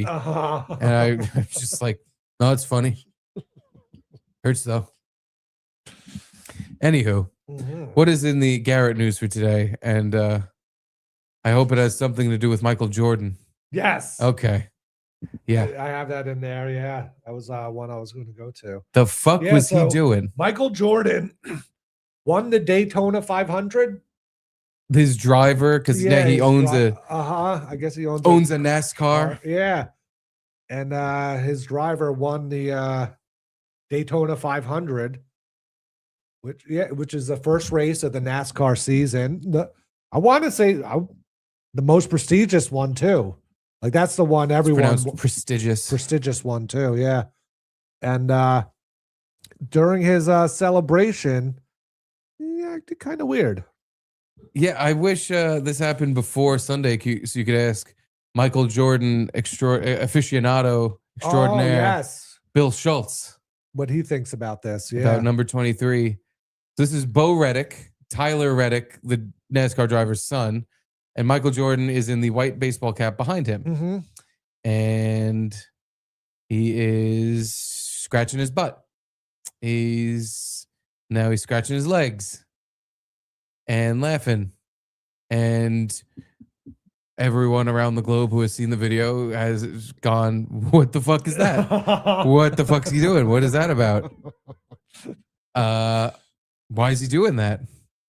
I want, and because it's Michael Jordan, who we all treasure and love, immediate just benefit of the doubt, explain it away. Oh, he's just playing around with him. He's just he's scratching, doing a little butt play.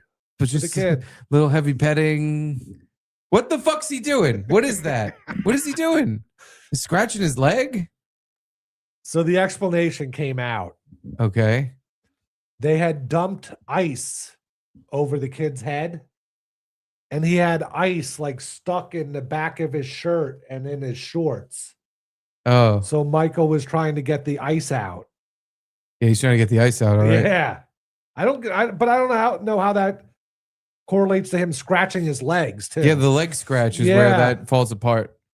He had ice in his shorts and shirt, and also his legs look so itchy. And I was just so concerned with what this young boy had going on with his buttocks and legs. What the fuck? What's he doing? Yeah, I don't see any like ice fall out either. So I don't know if that like his team got on the community notes and Twitter to like excuse away this behavior. He's got the money. Uh-huh. He can pay for some community notes, that's for sure. He can definitely afford it. I'm on the side of wanting to explain this away because I don't need another person. He's like one of the only celebrity sports star guys left that people like. Yeah. And he just like kind of stays out of the like he had some things where it was like, oh, they killed his dad over gambling debts, or I respect that. He took off a year in basketball or whatever to play baseball because he had they were gonna suspend him for gambling or whatever. That's what I forgot about that part of it. Yeah, you're right. But all that's like whatever. He's just a cool dude. Yeah. Like he likes to gamble. Yeah. Wow. What a piece of shit. But this was a little shocking. I don't really believe the excuse though. But all right, so let's say opposite. The kid's shirt is wet. Let's say the opposite is happening and this is some sort of creepy weird thing. Well, even in that case, what the fuck's he doing? Yeah. He's not even like grabbing his ass. He's like pulling his shirt and his shorts.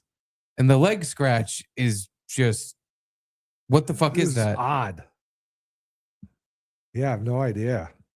And I guess like the kid doesn't seem like, I don't know, that like freaked out. I don't know. A little bit once his leg scratched and he's like, what the fuck's going on? The leg scratch is getting him. Yeah. Am I in you? Can I be in you? Am I in you?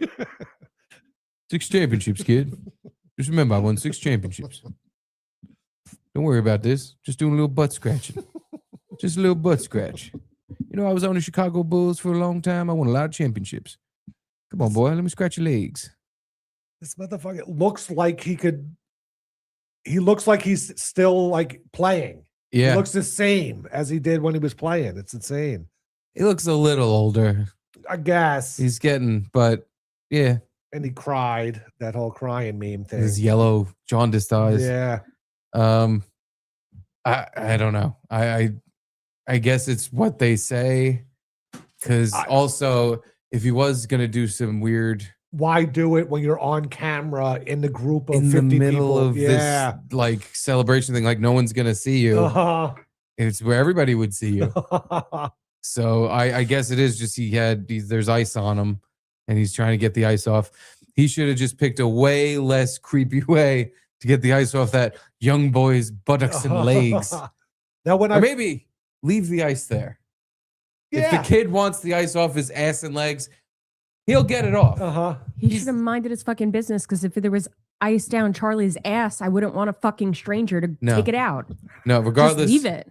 Even if he showed me all 6 of his NBA rings and let me wear them, I'd be like, I still don't want you to touch my young boy's legs. You're saying a stranger, though.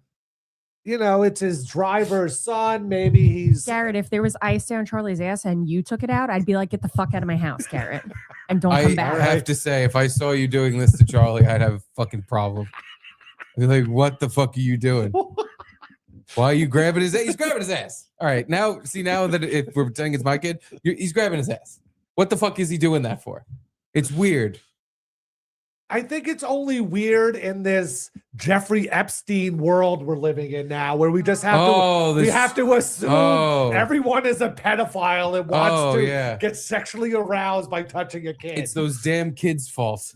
They're sexually it's just arousing like a butts. sweet move that he's helping the kid out, get some ice, and he's just being nice to the kid. Yeah, but this look at the way that kid's dressed. He's like asking for it.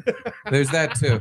But no, this poor billionaire is just trying to be normal, and there's definitely no weird stuff he does at all. They're all just normal when they have that much money. Yeah, exactly. All normal He's guys. a normal guy that don't do weird stuff. It's we're the weird ones for noticing. You're not noticing weird. that makes you weird. A little bit. It's like it's an innocent thing. It's like there's nothing being. If his excuse is what he said, there was ice or whatever, he's just being a nice guy and helping the kid out. Yeah, I don't know. I'm going back and forth because also if nobody took that screen share or whatever, nobody took that video off the main feed, and you just showed me whatever NASCAR. Look, this is them celebrating the win. I probably would have never noticed it. Yeah, it probably would have went by so quick. Him just like looking like he's scratching the kid's shirt. You would have never even noticed. It's the fact that they zoomed in on it and play it repeatedly. They go, "Hey, wait a minute, he's doing butt scratches on that kid." Now, when I first woke up, I don't know if it was a community note or maybe just comments, but they were like, "Look at that! You could see it's AI," and they look at they repeated his hand motion over and over again to make it look worse than it was. So now it's almost like, did Jordan go with that excuse? And people were like, "No, how do you record a screen and AI it?" And then he moved on to there was ice in his pants or whatever. Yeah, so I don't know. See, now I'm going the other way again. How many excuses did he need to explain away this simple, innocent behavior? I just need to say 3 different ways. I didn't do that. I know what you're looking at. I know what you're watching, but I didn't do it. It's different than how it looks. Does he have kids, Jordan? I'm pretty sure he does. Yeah, those Jordan boys. Hey, here come those Jordan boys. Michael B. Jordan. That's not one of them. The only one that isn't. Jordan. Now you know what's going to happen when I type in Michael Jordan kids. Yeah. Is that video over and over. Michael Richards N-word. No, not Michael Richards N-word. Michael Jordan kids. Marcus Jordan and Jasmine M. Jordan and Jeffrey Michael Jordan. Oh, he has 5 children. 2 of them aren't listed there for some reason. And he has identical twin daughters, Victoria and Isabel, with his current wife, Yvette Prieto. Yvette and Isabel, both spelled with a Y. Yvette, Isabel, wow. All right. Jeffrey. Now, Michael Jordan's middle name is Jeffrey. So he just named his kid Jeffrey Michael Jordan? All right. Flipped it. It's smart.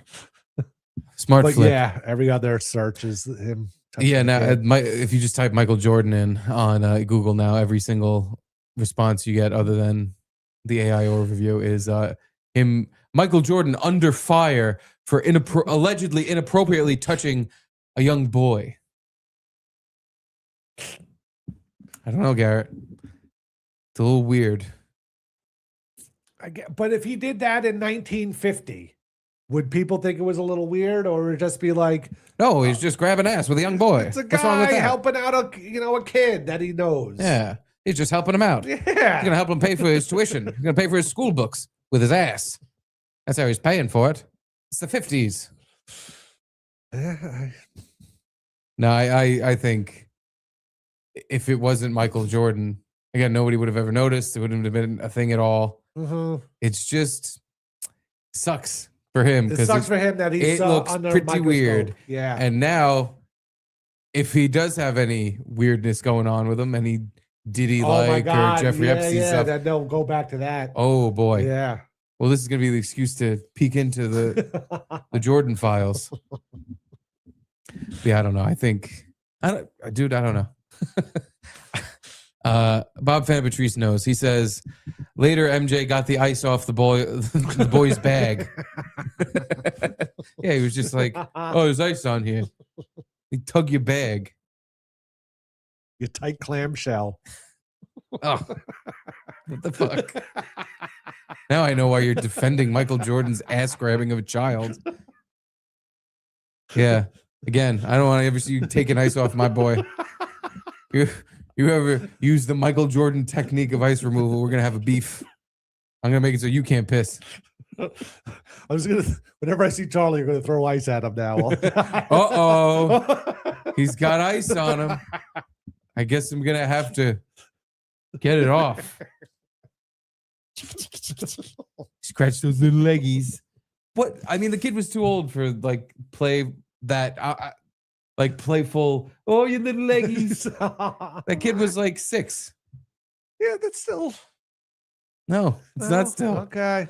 Once the It's kid a whole new is world. way old enough to be like, what the fuck? Stop. Hey, adult not related to me. Stop touching me. A kid not used to or not knowing that there's predators out there would just be like, oh, whatever. This, Yeah, teach my him. dad's friend is. Teach him there's helping me predators out there. There's a difference between a little mussing of the hair and a little, I don't know, shoulder Vulcan pinch or something, and an ass touching. There's no ass touching. Not a part of the body you touch. Yeah, okay, that's a good point.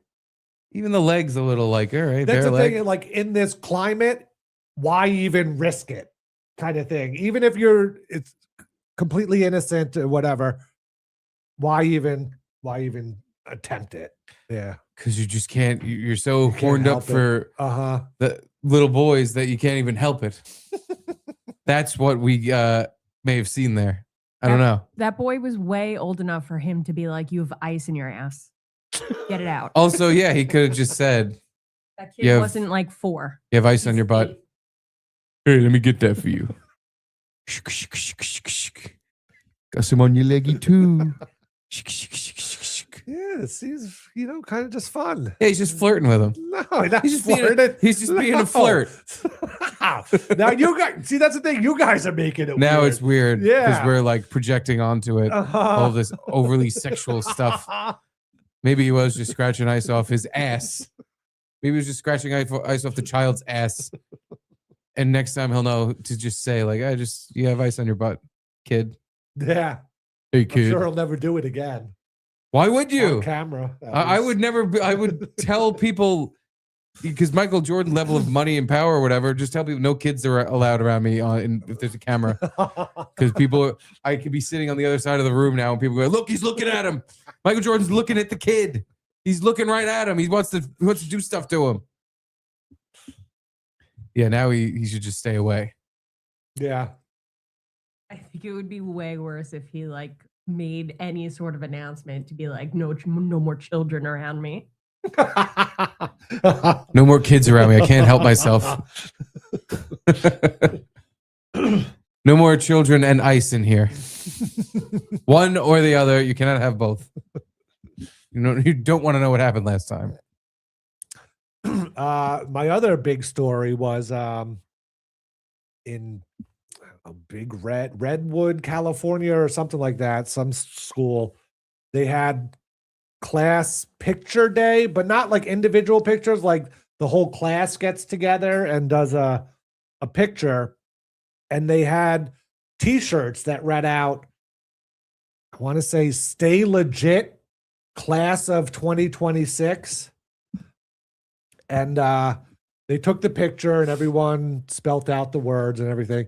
But then a little later, the some students that has certain letters on their shirts spelt out a whole new word. And people didn't like it. So they're always legit. There it Always is. legit. I don't see anything wrong with this at all. There's nothing right. This always is a legit. cool, fun way to show school spirit. That's what I think. Kind of late, always legit. That's kind of, I guess that's what the kids are saying now. Or it's a cool saying or something. Are I they? don't know. I don't know. I think the kids are all saying, "Hey, Jordan, get your hands off my ass." And then there might be another picture where it says class of, but whatever, it's the same thing, but it says class of 2026. But some of the people there should be an unedited picture of it. This one? Yes, there it is. Yeah, but some kids got together and decided to sit in a different position. By the way, let me just show the original. So the news thinks that we're all too soft. That I can imagine what that says. It says FA and then blur, blur, blur, blur. Yeah, but it's not blurred even that great. You can tell. You could tell the G that is blurred. There's 2 G's, an O, and a T Yeah. after the FA. But because I might cry if I see a bad word, they have to blur it out for my safety.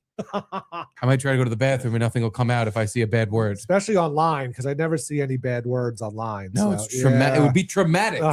Traumatic to see that such a thing. Luckily, we have the original where it says 2 fag sixits. They only had 1 G. Oh yeah, 1 legit. Always legit. I think that sucks. That almost ruins it. The 6? Yeah. I felt the 2 ruined it. Why 2? Get out of there, 2. And why is there an S above? Yeah, that's the thing. Like those other people, like, get out of here. You're ruining our fun picture. Also, you're not going to want to be in this picture. This is going to be in the news. Yeah, well, that's what happened. You stupid teenagers don't understand that if you make a curse word, you're going to be in the news. You idiots. But it's pretty ingenious, you know, how they got the 6 to be a G. I agree. Yeah. Ingenious. I look at this picture and I think ingenious. They should get extra credit for this. It's like a pretty smart thing to do. And they're probably all seniors. It's like, this is what you're supposed to do when you're a senior. Now they're all going to graduate cum laude. Gay guys cum loudly. The school would send out a message like, we're aware of the picture. We're aware of the faggot incident. We are aware of the students putting their t-shirts in order to spell a curse word. And like disciplinary action has been taken, and they didn't say what the disciplinary action is, but according to the school bylines or whatever, they could either be suspended or expelled. They had to rearrange and sit in an order where their shirts spelled out dunce. Like the old days where they give you a dunce cap. Old school punishment for this type of fuckery. Good thing, this is, again, someone said a bad word, so that's national news. Yeah. Someone did a bad word. I can't imagine, even back when I went to high school, if we all did this, that the school would even give a shit. Maybe they would. Yeah, I can't imagine making the news. Like that would be beyond insane. But maybe the school, if they caught wind of a picture circulating, they'd be like, "Oh, we see the students in the picture. You guys are in trouble. You guys are gonna have to suck a gay guy's cock." But also, as punishment, part of the kids were on the student council or student government or whatever. No. Yeah. So hell, it has to be paid. This is gonna ruin their chances for student re-election. This kind of scandal rocking the student government world. But I would assume they're all heroes in the minds of the kids at school. Yeah, right? I would assume they did this because they're clearly the popular cool kids. Yeah, that have fun and know how to party. No, it can't be, because you just get a random letter and it can't just be all the people that are friends got together and they happen to have the faggot word spelled out on their shirt. These are probably people from all different friend groups, or maybe I don't know, that got together. I don't think the ginger's in any of the friend groups. Yeah, but then look how happy he is to be. He's finally part of. I'm finally part of something. I'm touching 2 girls. I'm touching 2 girls, and I'm part of something bigger than me. 2 faggots, 1 ginger. But yeah, should have kicked the 2 guy out and just gone with the 2 girls up top, and then it doesn't need to be pluralized. Maybe there were multiple versions. Maybe they had 2 and S take a break for one of the pictures. Oh, maybe. So it just spelled fag sixits. And then they had them come in to expand the word. I don't quite know. I do know that I demand that something be done about this. Well, it has. Will someone think about the children? Will someone think about the children that MJ is not currently touching right now? Think about the children that will have a memory for the rest of their lives, and About the how whole class. the memory is we all did this funny thing that was funny. Yeah. And we all laughed. And then people who aren't even from here, even from the state, from around the fucking country, The world. a bunch of faggoty Badinskis decided our lives should be ruined because we were being too funny that day.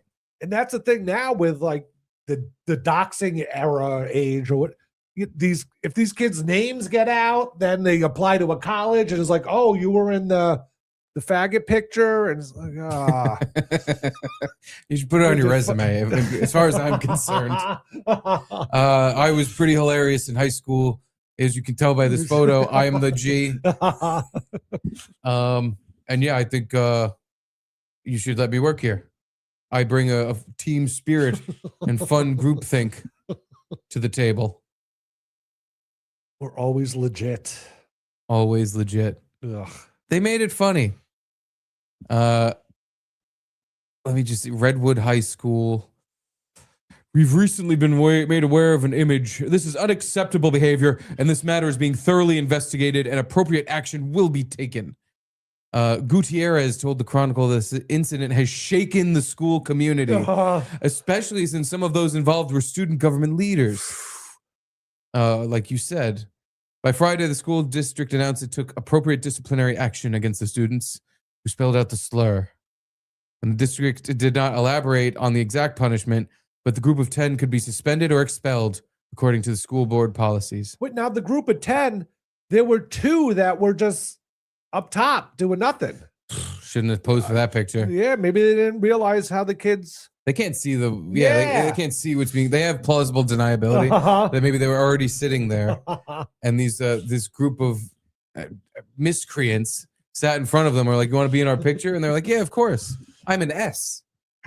I'm trying to. I thought maybe like the guy in the left side of the frame was a teacher, but it looks like another kid too. It would have been really funny if the teachers did this. The fucking teachers were like, "You know, it would be so funny." Yeah, they set him up. He said, "Okay, oh my god, oh, we're getting so much trouble. Oh my god, let's go poo in Stu's locker next." I want to know. I actually like that the school, as of right now, hasn't caved to saying like, all right, we'll just do. Who's the most upset at this? Is the gay group going to be pretended that this is ruining their lives? Okay, we expelled the students and we shot them. We took them back and shot them in the heads.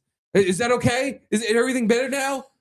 Can we do the school now? No more protests? Yeah, I think you're right, because they could at any time. If the gay guy group of America, the gay offended boys of America or whatever the fuck, decide that they're going to protest the school or something, show up the front of the school and hold up signs, they could panic and be like, this and these students, you're right, they're all expelled, and we wrote a big red X on their permanent records, a big J next to it for jerks.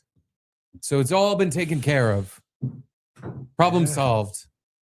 I want to know the genius that like had the original idea though. One of those kids was like, "Oh my god." Do you know what would be the funniest thing ever? Thank God it's 2026 and we got the 6. You know what this pep rally could use? 2 faggots. But you know, this I believe just happened. So who knows, once the word gets out now, are there going to be protesters outside the school or wanting to know who the kids are? That's the issue. Yeah. Is once the news catches wind of it and it becomes a bigger thing, it becomes a national story, then people whose life purpose and job, it seems to be, is to be upset, will then go be upset at this, either online or in person, and try to force the school to do something. Yeah. Or even people that are in the community that are like, oh, this will be my time to make a big stink about something and show how awesome I am and how empathetic and caring I am as a lady or a guy. I'm going to make sure these kids pay the price for this awful thing they did. This is not funny at all. No. Terrible. They rearranged the letters, Garrett. so that it said a slur. Like, who could even think of something so What depraved? assholes. Yeah. The pieces of garbage they are. Just the fact that they think it's funny is bad enough. Oh, someone should fucking shoot that slur. I don't know if you're allowed to say that on YouTube, but I'm not saying I'm saying that. I'm saying that's what the That's what the people would say. Yeah. the angry mothers at the slur would say. Some troon should you fill in the rest. Oh God, do you see the shooting today?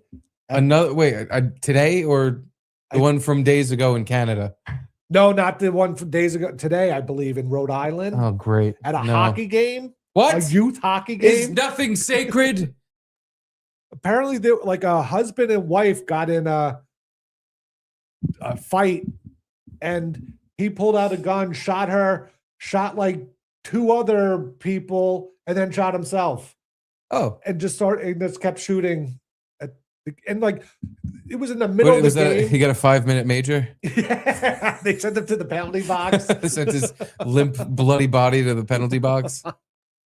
You know, like all of a sudden gunshots shots go off, and then kids are like started filing out of the bench. There was a big crowd there.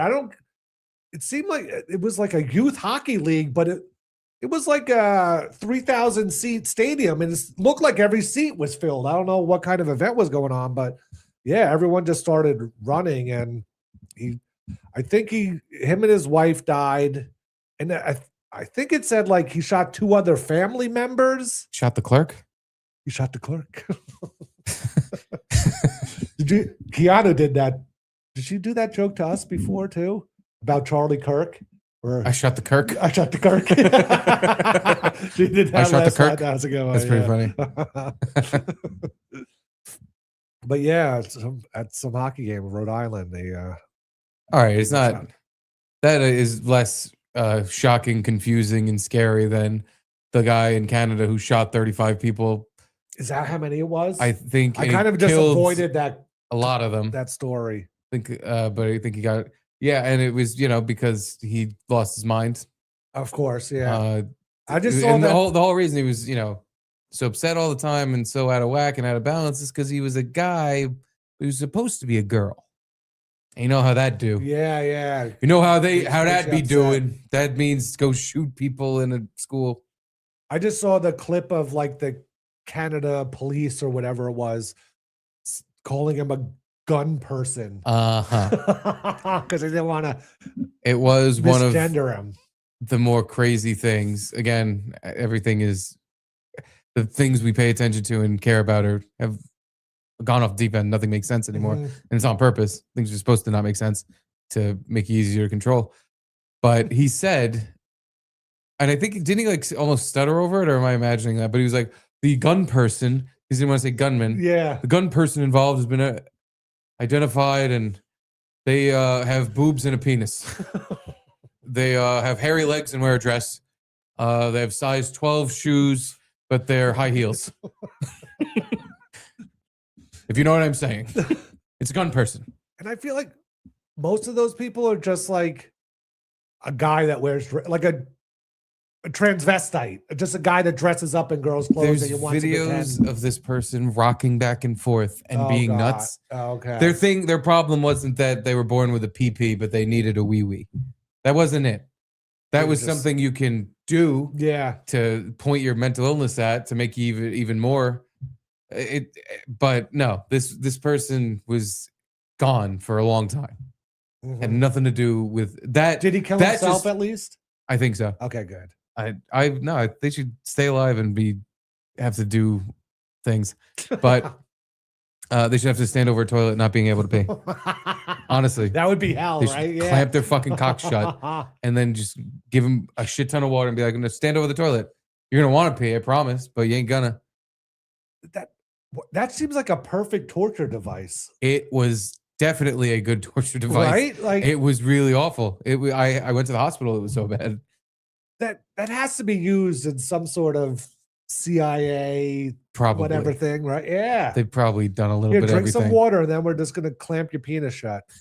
Oh my God. That would suck so bad. Yeah. No, thank you. No, thank you. No.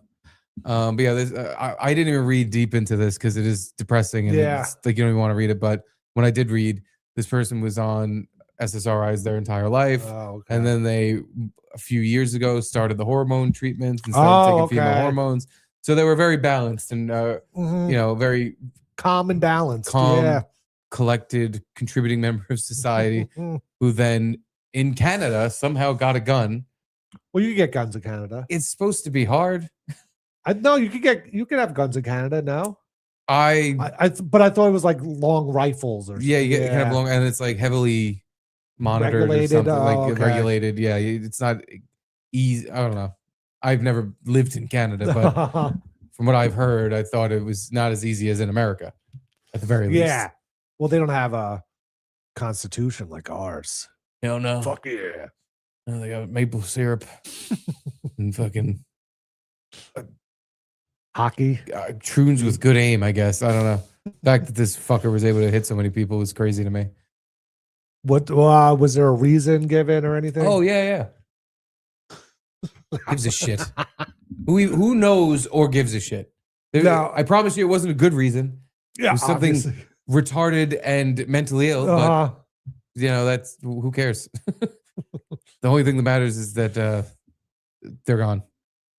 Bye bye. Good. Yeah. Bye bye. Troon you later. And good luck to those kids in California. Hopefully, you don't get too blasted by your new life. Hopefully it fades away. The story goes away. Being the F slur. Kind of like Ilhan Omar getting sprayed with that stuff. Yeah, that went away because it didn't work. Yeah. It didn't work as a good PR thing of like, look how tough she is. It just looked fake and weird. And she reacted weird to it. And that was that. There was no follow-up, no nothing. Nobody like named the guy that I saw or were like, why he did. They came out with the apple cider vinegar and then that was it. It kind of just went away, which is strange because it seems like that's the story where you could use it, to build up some sort of narrative. But unless everybody immediately says that looked fake as shit. So every time then you get asked about it, you get really defensive and you say, whoa, who's dealt with? Stop asking. Stop asking about that thing. It's totally real and I looked awesome. Fighting for myself. Shut up. Anywho, I got some super chats here. Oh, nice. Pork chops before wanted to know, is this poison ivy? No. It's Burson bush. Are they real? Yeah. They are. Yeah. Okay, good. They're real. And you'll be able to tell how real they are when months from now they look exactly the same because I am a plant daddy. They're real and spectacular. Plant daddy. Pork chops then said, I still buy physical New York Post and Skeptic mags. How do you get to the newsstand without your parents driving you? How do you even get them? I guess they get delivered to your house. You are an aristocrat after all. Jaquan G, member for 6 months. Hey, Jaquan, put some wallpaper up. Oh, I don't have to. Oh boy. I don't have to put any wallpaper anywhere. Don't you worry, folks. Guys. The wallpaper is still here. I can pretend. There's still some wallpaper. Actually, and there's still a roll of it upstairs. So if we ever felt like repapering the wall. Oh, you could do it back? We could do it again. Nice. I don't think we ever will. But don't you all worry. This wallpaper is not going anywhere. Yeah. Staying with us for the long run. Now, do we have to get some sort of neon sign or something like all the cool streamers do? If we want to be like all the cool streamers, yeah, I guess we could. It just seems like everyone has that. I know. Some sort of, not even a sign that says the show name, but like some sort of glowing frame with a picture in it or whatever. Yeah. I don't know if we need that. No, yeah. We could, we feel like it, we could. But yeah, we do have a very bare wall behind us. But something there. Well, we had the board right behind us and it just was so shiny. I don't know. We'll have to figure out our bits and bobs. Mm-hmm. Our podcast podcast also if the fireplace accoutrement was on, that would help. Yeah. Yeah. The fireplace needs to turn on. Yeah. The podcast accoutrement, most important part of the podcast. Pork Chop 2345 says this looks like a hospital waiting room. I was in a hospital waiting room today. It actually didn't look like this. No. Didn't look nearly this nice. I'd go as far as to say it kind of was shitty. And when I was in I think it was a CT scan machine, the little white part that was above my face had some sort of old fluid on it. Like, looked like somebody Oh God. like coughed up yellow. And There were yellow dots that they never Ah. cleaned. And I was like, that is absolutely fucking disgusting. I really wish I just could pee this morning and I wasn't here getting absolutely jammed with radiation so you can see the rocks in my body. But no, Pork Chops, I have to disagree. Unless you're saying it's a fancy hospital. In which case I agree. Yeah. Juan Carlos Gonzalez Became a YouTube became member. a YouTube member. Welcome to the club, Juan. Welcome to hanging out with the boys. Yeah. Thank you for being a memb. Thank you, Monkey Woman. Thank you for joining us. Very nice of you. Yes. Mike Oxlong. Oh, sorry, I didn't read this before, Mike Oxlong. This is Oh. about Drunk Jimmy. Did Drunk Jimmy have another sitcom idea of getting into a car accident and could not afford to pay for the accident, became a person's butler? That's pretty much the idea he had. It was like, what? Why would we adopt you and you get this? So you're 23 or 4 or whatever. You don't live with you're not owned by your parents anymore anyway. Why would we adopt you then? My butler. My butler. Yeah, I'm your butler. Get it? I could like clean up around the house, but probably do a pretty bad job. I don't seem like a tidy guy. No, he doesn't. Like, you could adopt me or something. And That would be a great sitcom, right? yeah, Yeah. we could try it out for real though, and then we'll write what happens as the sitcom. It's a good idea. I think he just wanted to sleep over at my place. I think he wanted to sleep over your place. I think he didn't want to go back to the Schultz mansion with his mom and sleep on the floor. He thought maybe you had a couch he could crash on. Yeah. But Bill Schultz lived like 8 blocks away from the comedy club, so I'm sure Jimmy went back there. Yeah. Yeah. Uh-huh. Yeah, he did. He went back to Bill Schultz's house and he touched all his action figures and then crashed and fell asleep on Drunk Jimmy's mom's room's floor. Johan Thundercock just chiming in. Ah, thank you, Johan. Just thank you for saying, then he followed up with what he meant to say. Oh, So this is an actual new studio? What happened? what happened? What happened? I invested in the future. Hmm. I happy to say, I really like it. I think if nothing else, once the lights are how I like them, it's going to look pretty damn good. It already looks good. It looks good. Yeah. Our background looks great. I just, your face is too bright and Yeah. I look how I kind of want it to look. I just need powder, I guess. You just need, the lights got to move around. We gotta do a little dance. Diffuse it or something. Yeah. It's, I think we got to put them on the sides, Oh, which is going to be funny because it's a pretty fucking big light. yeah. But I think that's how it's supposed to look. It's supposed to kind of Oh. crisscross. But I mean, there's no noticeable shadows or anything, right? A little, barely. But yeah. It's for a mostly audio driven podcast. That's where it's like, all right, who gives a shit if there's shadows? But I do. If you look at the screen, I want people to go, oh, look, a show. A real show. Yeah, my eyes hurt a little less. And once we get the mic stands, that'll be nice too. That I don't even mind doing this, to be honest. Me either. I feel like it keeps me talking into the mic at the distance I'm supposed to be. True. But anyway, Soviet Skunk 666 for Steve's Hyman break. Thank you. Thanks, Soviet. The dam did burst. I can't explain how much of a relief it was to just start pissing. It was the best. But thank you, Mr. Skunk. Appreciate it. Fun fact. Stones are in the Hippocratic Oath. Pork chops. How so? What are you talking about? Isn't the Hippocratic Oath just like I will do no harm? I will do the do. I will do the do. I will do to you as done unto others. Yeah, I thought it was. I mean, I don't know what the actual wording of the Hippocratic Oath is. Maybe I can find it, but I assumed it just said like, "Hey, if someone comes into the hospital, you got to try to help them, even if you don't like them." Yeah. It was basically written from a long time ago when doctors needed to be told, like, "Listen, I know it's a black guy, but you gotta fix him up." I understand. I know. I get it. Uh-huh. You gotta. You got it. Just come on. Just stop. You're letting them all die. It's fucked up. Hippocratic Oath. The Hippocratic Oath is ancient Greek, yada yada yada. First, do no harm. Yeah. I want the actual. I think that's actual it. oath. It's just like, just do no harm. What exactly does it say? I want Hippocratic Oath written out. Written out.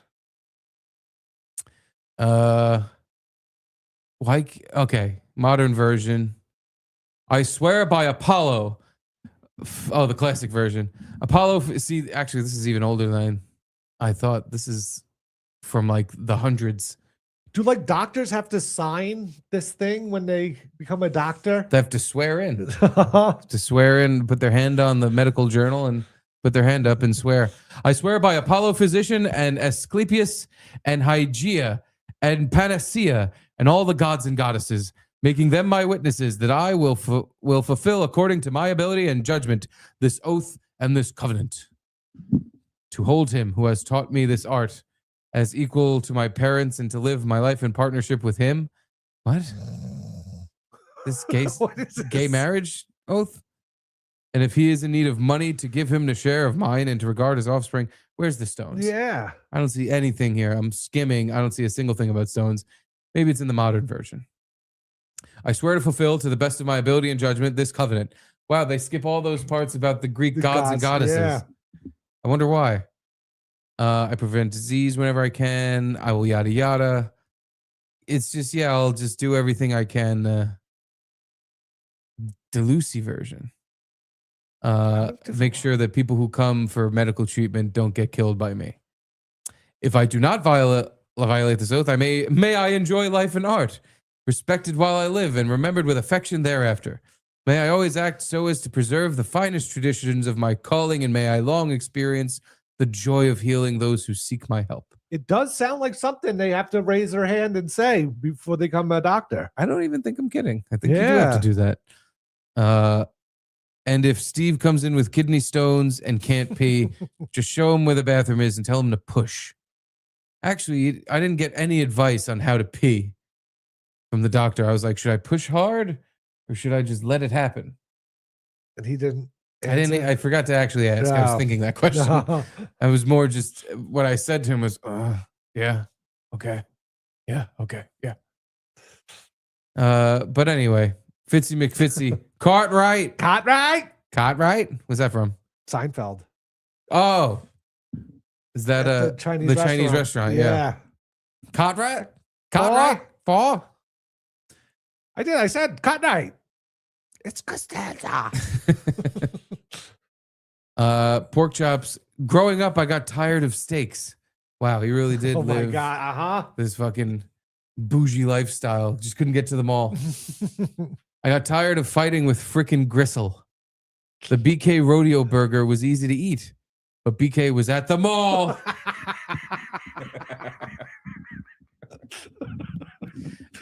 I hope in your adult life you've moved to the mall. You're like that guy that Channing Tatum is playing in a movie who lived inside of a mall, who Oh yeah. like robbed a place and then just went into the ceiling of a mall and lived there for a while.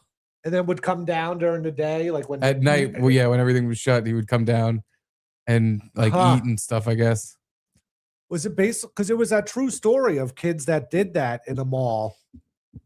I forget where it was, but they noticed there was like one office or something in the mall that was being unused. So then they found a way to get in there and just started having like parties and stuff because Right. no one knew what. Yeah, That was on like Twitter recently. I saw a post about that. they made a movie, I think, about it.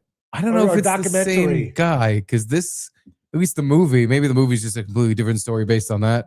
But the movie's based on a Channing Tatum who's like a piece of shit thief guy. Oh no, Like- this was to seem just like it wasn't like one guy. It seemed like a bunch of kids that knew about it and snuck in and had Maybe. fun at the mall. Pork chops really loosening up the purse strings tonight. Thank you, Mr. Chops. Worse, the CIA used to blast Britney Spears. Oh, I don't know. Is that worse? I think after having my penis clamped for a day, I would be like, please just play music. I'll take the music torture. There's no more clamp. Yeah, Gotta pee. That'd have to be the worst, way worse than waterboarding or anything. I was thinking. Skateboarding, surfboarding. Well, you just explode, I guess. Yeah, your insides would rupture and you die. But it would be probably slow and extremely painful. Mhm. So yeah, And then you explodes full of urine inside you. Oh God. I thought that was gonna happen to me today. I thought a big fucking piss balloon was gonna explode in my guts, and I was gonna be a dead man walking, full of piss. So they, No they vinegar. Didn't, they didn't even like say, "Oh, we have to give you a catheter or something." No. Ah, Luckily, we never got to that point. It was just like, yeah, well, go to the bathroom if you can, and I did, and I was like, yes, yes, because yeah, that happens if you can't pee, they will put a catheter up in you. yeah. Did he say one healthy steamer before you leave? He said, "Yeah, you're gonna have to give me a steamer before you go. Got to make sure you can go out of both ends, or else, we don't want you coming back." Did you wear the brother man shirt there? No, Oh, I wore a classy Yankees t-shirt, nice. but I wore pants. I was wearing pants to the the Wow. hospital. I didn't want to seem like a slob who was in immense pain and couldn't piss. I want to seem like a gentleman, like a sharp dressed man who was about to fucking explode. Anywho, I think that's all the time That's we all have the time we have today. for today in the New York City studio. Mhm. We'll have to thank the people on the back of this chunk of wallpaper for making it possible. Because without the board members, well, there would simply be no board. No, Without a board, I'd have nothing to put wallpaper on. I know. This wallpaper's gone. So here's a little ditty. How'd you get it to fit so perfectly to the board? I just, I'm just Measured twice, cut once. Measured thrice, cut fronts. No, we took the wallpaper off the wall. And I just laid it flat on the table. Oh, I put the board onto it, and then I took a razor blade and just cut around it, oh, and it was perfect. yeah, it really is. Flush. Like I didn't do when I went to the bathroom 3 times this morning. I didn't even flush because there was nothing to flush. Anyway, You haven't Here- even peed the whole show. I have to pee now. Oh, okay. Yeah, and I'm like afraid of holding it one more second. All So let's play this song. right. Please enjoy.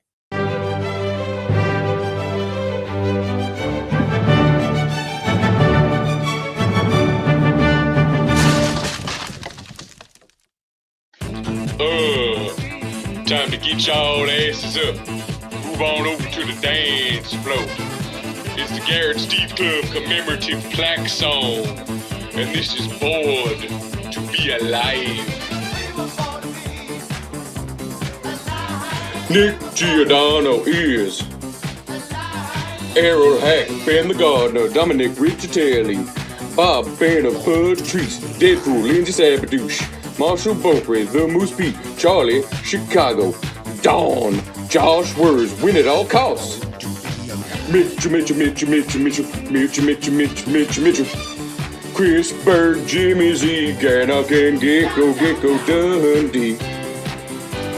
Daniel Montague, bitches, Connor, Beck, and Jeff, Dr. Holmes, 73. Just, Curtis, John, Ryan and Kaden McKenna, William, Yo, Durr, Brian, Kate, go to God, Jeffrey, the Giraffe, Stan Turner, now Nixon Paul, Foxy Scorpio, Asia Sherrill, Old Youngie, AJR, 276, 26, Justice for Garrett, Travis R. and Toolman, Rusty, Matthew, Mary, Mark, Doug Gotchi. Cynthia Darcy. Ern Z. Eric and Lasher and Max and Lucy and Clara. Michael J. Trucker. Terry. Tom from England. Stews. Cluster. Payne. Jammin. Jay. Nate. Gina Marie. Bev. Early. Jade Quan G. Johnny. Heather the Hooker. Jonathan Moss. Dukes. Who's channel 666. Steve's ass. Mark Jacobs. Junior Mint. Franklin the Stick Right. Matt. Dan Graham. Danny Boy. Gold members. Marino. El Mexipino. Fitzino. Jeremy M. Stock. Matt Bugatti. Michael Malice. Turd. J. Thomas. 5-fan photoshopping. Rocky Pintosi. Angelo. Larry F. J. And Harold. And Harold. That is the clap. That is the plaque. That's my ass. That's my ass. That wasn't the. Oh no! Did I play the wrong version? Yeah. Fuck. Fuck. Well, we could say. Oh, there. Special shout out with 3-fought salute to Mike Liggio, This Gigger Nets It, and Aaron Kraft. Don't want to forget them. Thank you, guys. Gold members. Dino called me twice, so it must. He called me like at 8:30 when I guess we were talking about the show, and then tried calling back. So I guess I'll give him a call. Ignoring calls. Go see the guy in person, then you ignore his calls. What's that even? Buddy. Hey, buddy. Sorry I missed your call. My ringer wasn't on. No big deal. Are you still on? Yeah. I saw the board song and thought you ended. So I was just freaking out. So that's the thing. You painted. Well, God, Steve's okay. That freaked me out. But so you painted the wall and took down the. That's amazing. Right. It looks good. And are they in a studio? What are they doing? You guys are fucking pros. God damn it, I love it. Yeah. Thank you. Yeah. Well, All thanks, I did- Caitlin. All I did was have a colored guy in the apartment today. But I mean, we're both trying, right? That's the important thing. You had Same a thing. color guy? Colored guy. Oh, Colored color guy. guy. Oh. No, it was honestly, it was Caitlin's idea to do it. Yeah. And I was like, yeah. You kidding? Yeah. Oh, makes me realize I got to pay my apartment. What was I going to say? First of all, I did lose my mind with that fucking with that dirty Jew thing, didn't I? You were screaming it so loud. But Who put dirty Jew on a backpack? Anyone yeah, there? and then and you know why the guy let it go? Well, because he's like, this guy's going to start shooting people. This guy's going to put on a wig, a dress, and start shooting people. But Also, because you lied and said I'm Jewish. Yep. Remember, I said, well, you got to understand, I'm Jewish, and this offends me because this never happens. And the guy's like, well, I don't care. I'm like, well, I do. And it is galling. We should be allowed to put filthy Jews on people's backpack. We should be like, there you go. Because you're spending money on commercials. It's literally. You're going to make it happen. That now kids at school are going to do it. Do you understand? Like, you guys, I think you guys were talking about it last week. Like, you know, when someone spray painted a swastika on my house. Yeah, it was you, you fucking stupid Jew. And that's what it is. And I don't know a single Jewish person that ever said, God, I really wish people would stop putting these Post-its on my backpack. What? And how about the broad, and I'm gonna give somebody props. So yeah, me. How about why is it when you do a Jew joke? How about the woman in the front? Remember, she does the hand wave like nah. Do you remember that? No, you did a lot of Jew jokes, and it seemed like everyone kind of went along with it. Maybe you didn't see. I did like some Jewish joke, and the woman, it's at least a hand motion, like nah. And that's when I screamed, I'm like, we're not doing that. Remember, I go, we're not doing that. I'm like, don't come here and be like, oh, we can't make that. And I did the Jews in the box are doing fine. Have you seen the NBA? Have you met their agents? Yeah. And she was great after that. Yeah. But, and then one last thing to give you props. I did that new joke, and it wasn't funny. It was stupid, but everyone laughed. Because I'm like, I'm going to try a new joke, and I look at you, Garrett, I'm like, so much you curling, and you start laughing. And the whole crowd goes nuts laughing. And remember, I look at you, I'm like, not yet. This really, I got it. Not yet. And that was the bit more than the joke. That was so great. Like, no, Garrett, not yet. I'm really, well, and the joke was, and God, kudos to that stupid shit I do on, when I do my fucking locals, the, 9, 10, 12 people are in my whatever locals thing, but they worked out the joke. It's like, our boy Jeff, I'm like, yeah, I put on curling, and none of these women were doing their hair. No, that's right. But here's the good news. I watched a little bit, and then I got to see a couple of them sweeping. That was great. And you're laughing because it's so dumb. And they're like, this must be a great joke. This dude loves it. Hey, Gene, did you see Mario Bosco? He killed. I was there, and he blew the light. He's like, let me in 8. He's like, I lit everyone at 8. I lit him at 12, and he gave me shit. He was on a roll. I'm like, all right. And then I'm like, and I did the booster joke about him because I made it about COVID. And then I did the booster joke I wrote about Aaron Berg and my roast that I'm sure Aaron has stolen 9 times. Because you know why? I can't wait till I see him and I put Dirty Jew on his backpack. I can't wait. Filthy. Filthy is what I say, but I think they just put dirty on the backpack. Oh, they did. You're right. Yeah. It's dirty, yeah. I accidentally spelled Dirty Jew money grubbing cunt. But either way, it's a great little posting. Anyway, when's the next show at Rodney's?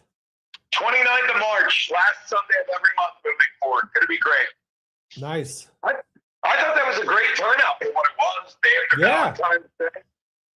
Yeah, and it was, it wasn't just all fans. It were just people there to see a comedy show, and they all lasted the whole show.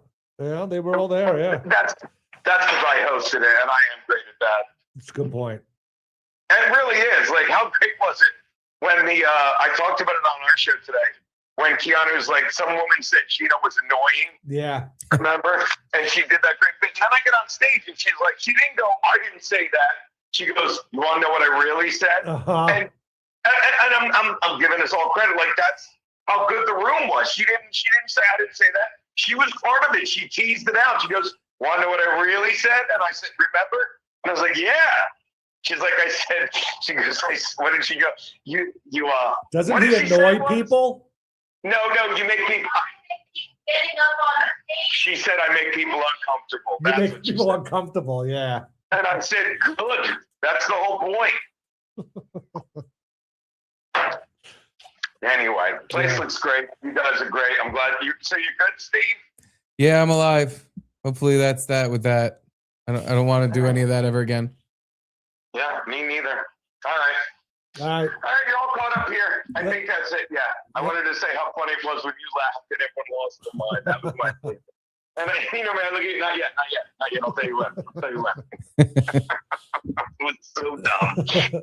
All right, you guys are great. I'm gay. Later, buddy. I'm gay. Ask all the women I slept with. Chaz. All right. You're gay. Gino Visconti, everyone. Yes. Yeah, I forgot about that, where the woman came up to Keanu in the bathroom and Keanu told it as, isn't he annoying or something like that? But no, it was like, doesn't he makes people uncomfortable. Oh, so wait, a woman approached Keanu? Yes. And knowing I think knowing that they were married. I don't know, maybe not. And was just like, yeah. Oh, that Gino guy is so making people uncomfortable. Making me so uncomfortable. I know. I live. That's what him. her whole thing was. Like, yeah I know. Actually, probably not going to find a bigger supporter of that point. Yeah, exactly. Perfect person to tell that to. Whoops. Up. Well, my phone fell on the floor, and that means means- it's time to try to pee again. See you guys later. Thanks for tuning in. Just remember, later on, from this moment forward, every time you take a piss, treasure it. Yeah. Because one day it could be taken away from you. You could be standing there going, why isn't anything coming out? 3 days from now, you're going to be like, you're going to forget it totally and just be like, whatever. I'm pissing. By tomorrow. Yeah. I will probably have forgotten it ever happened. Maybe. I don't know. It was a big to do, and hopefully it just doesn't happen anymore. Anyway, thank you all for watching. Yes. We'll see you guys tomorrow. Love you. Bye.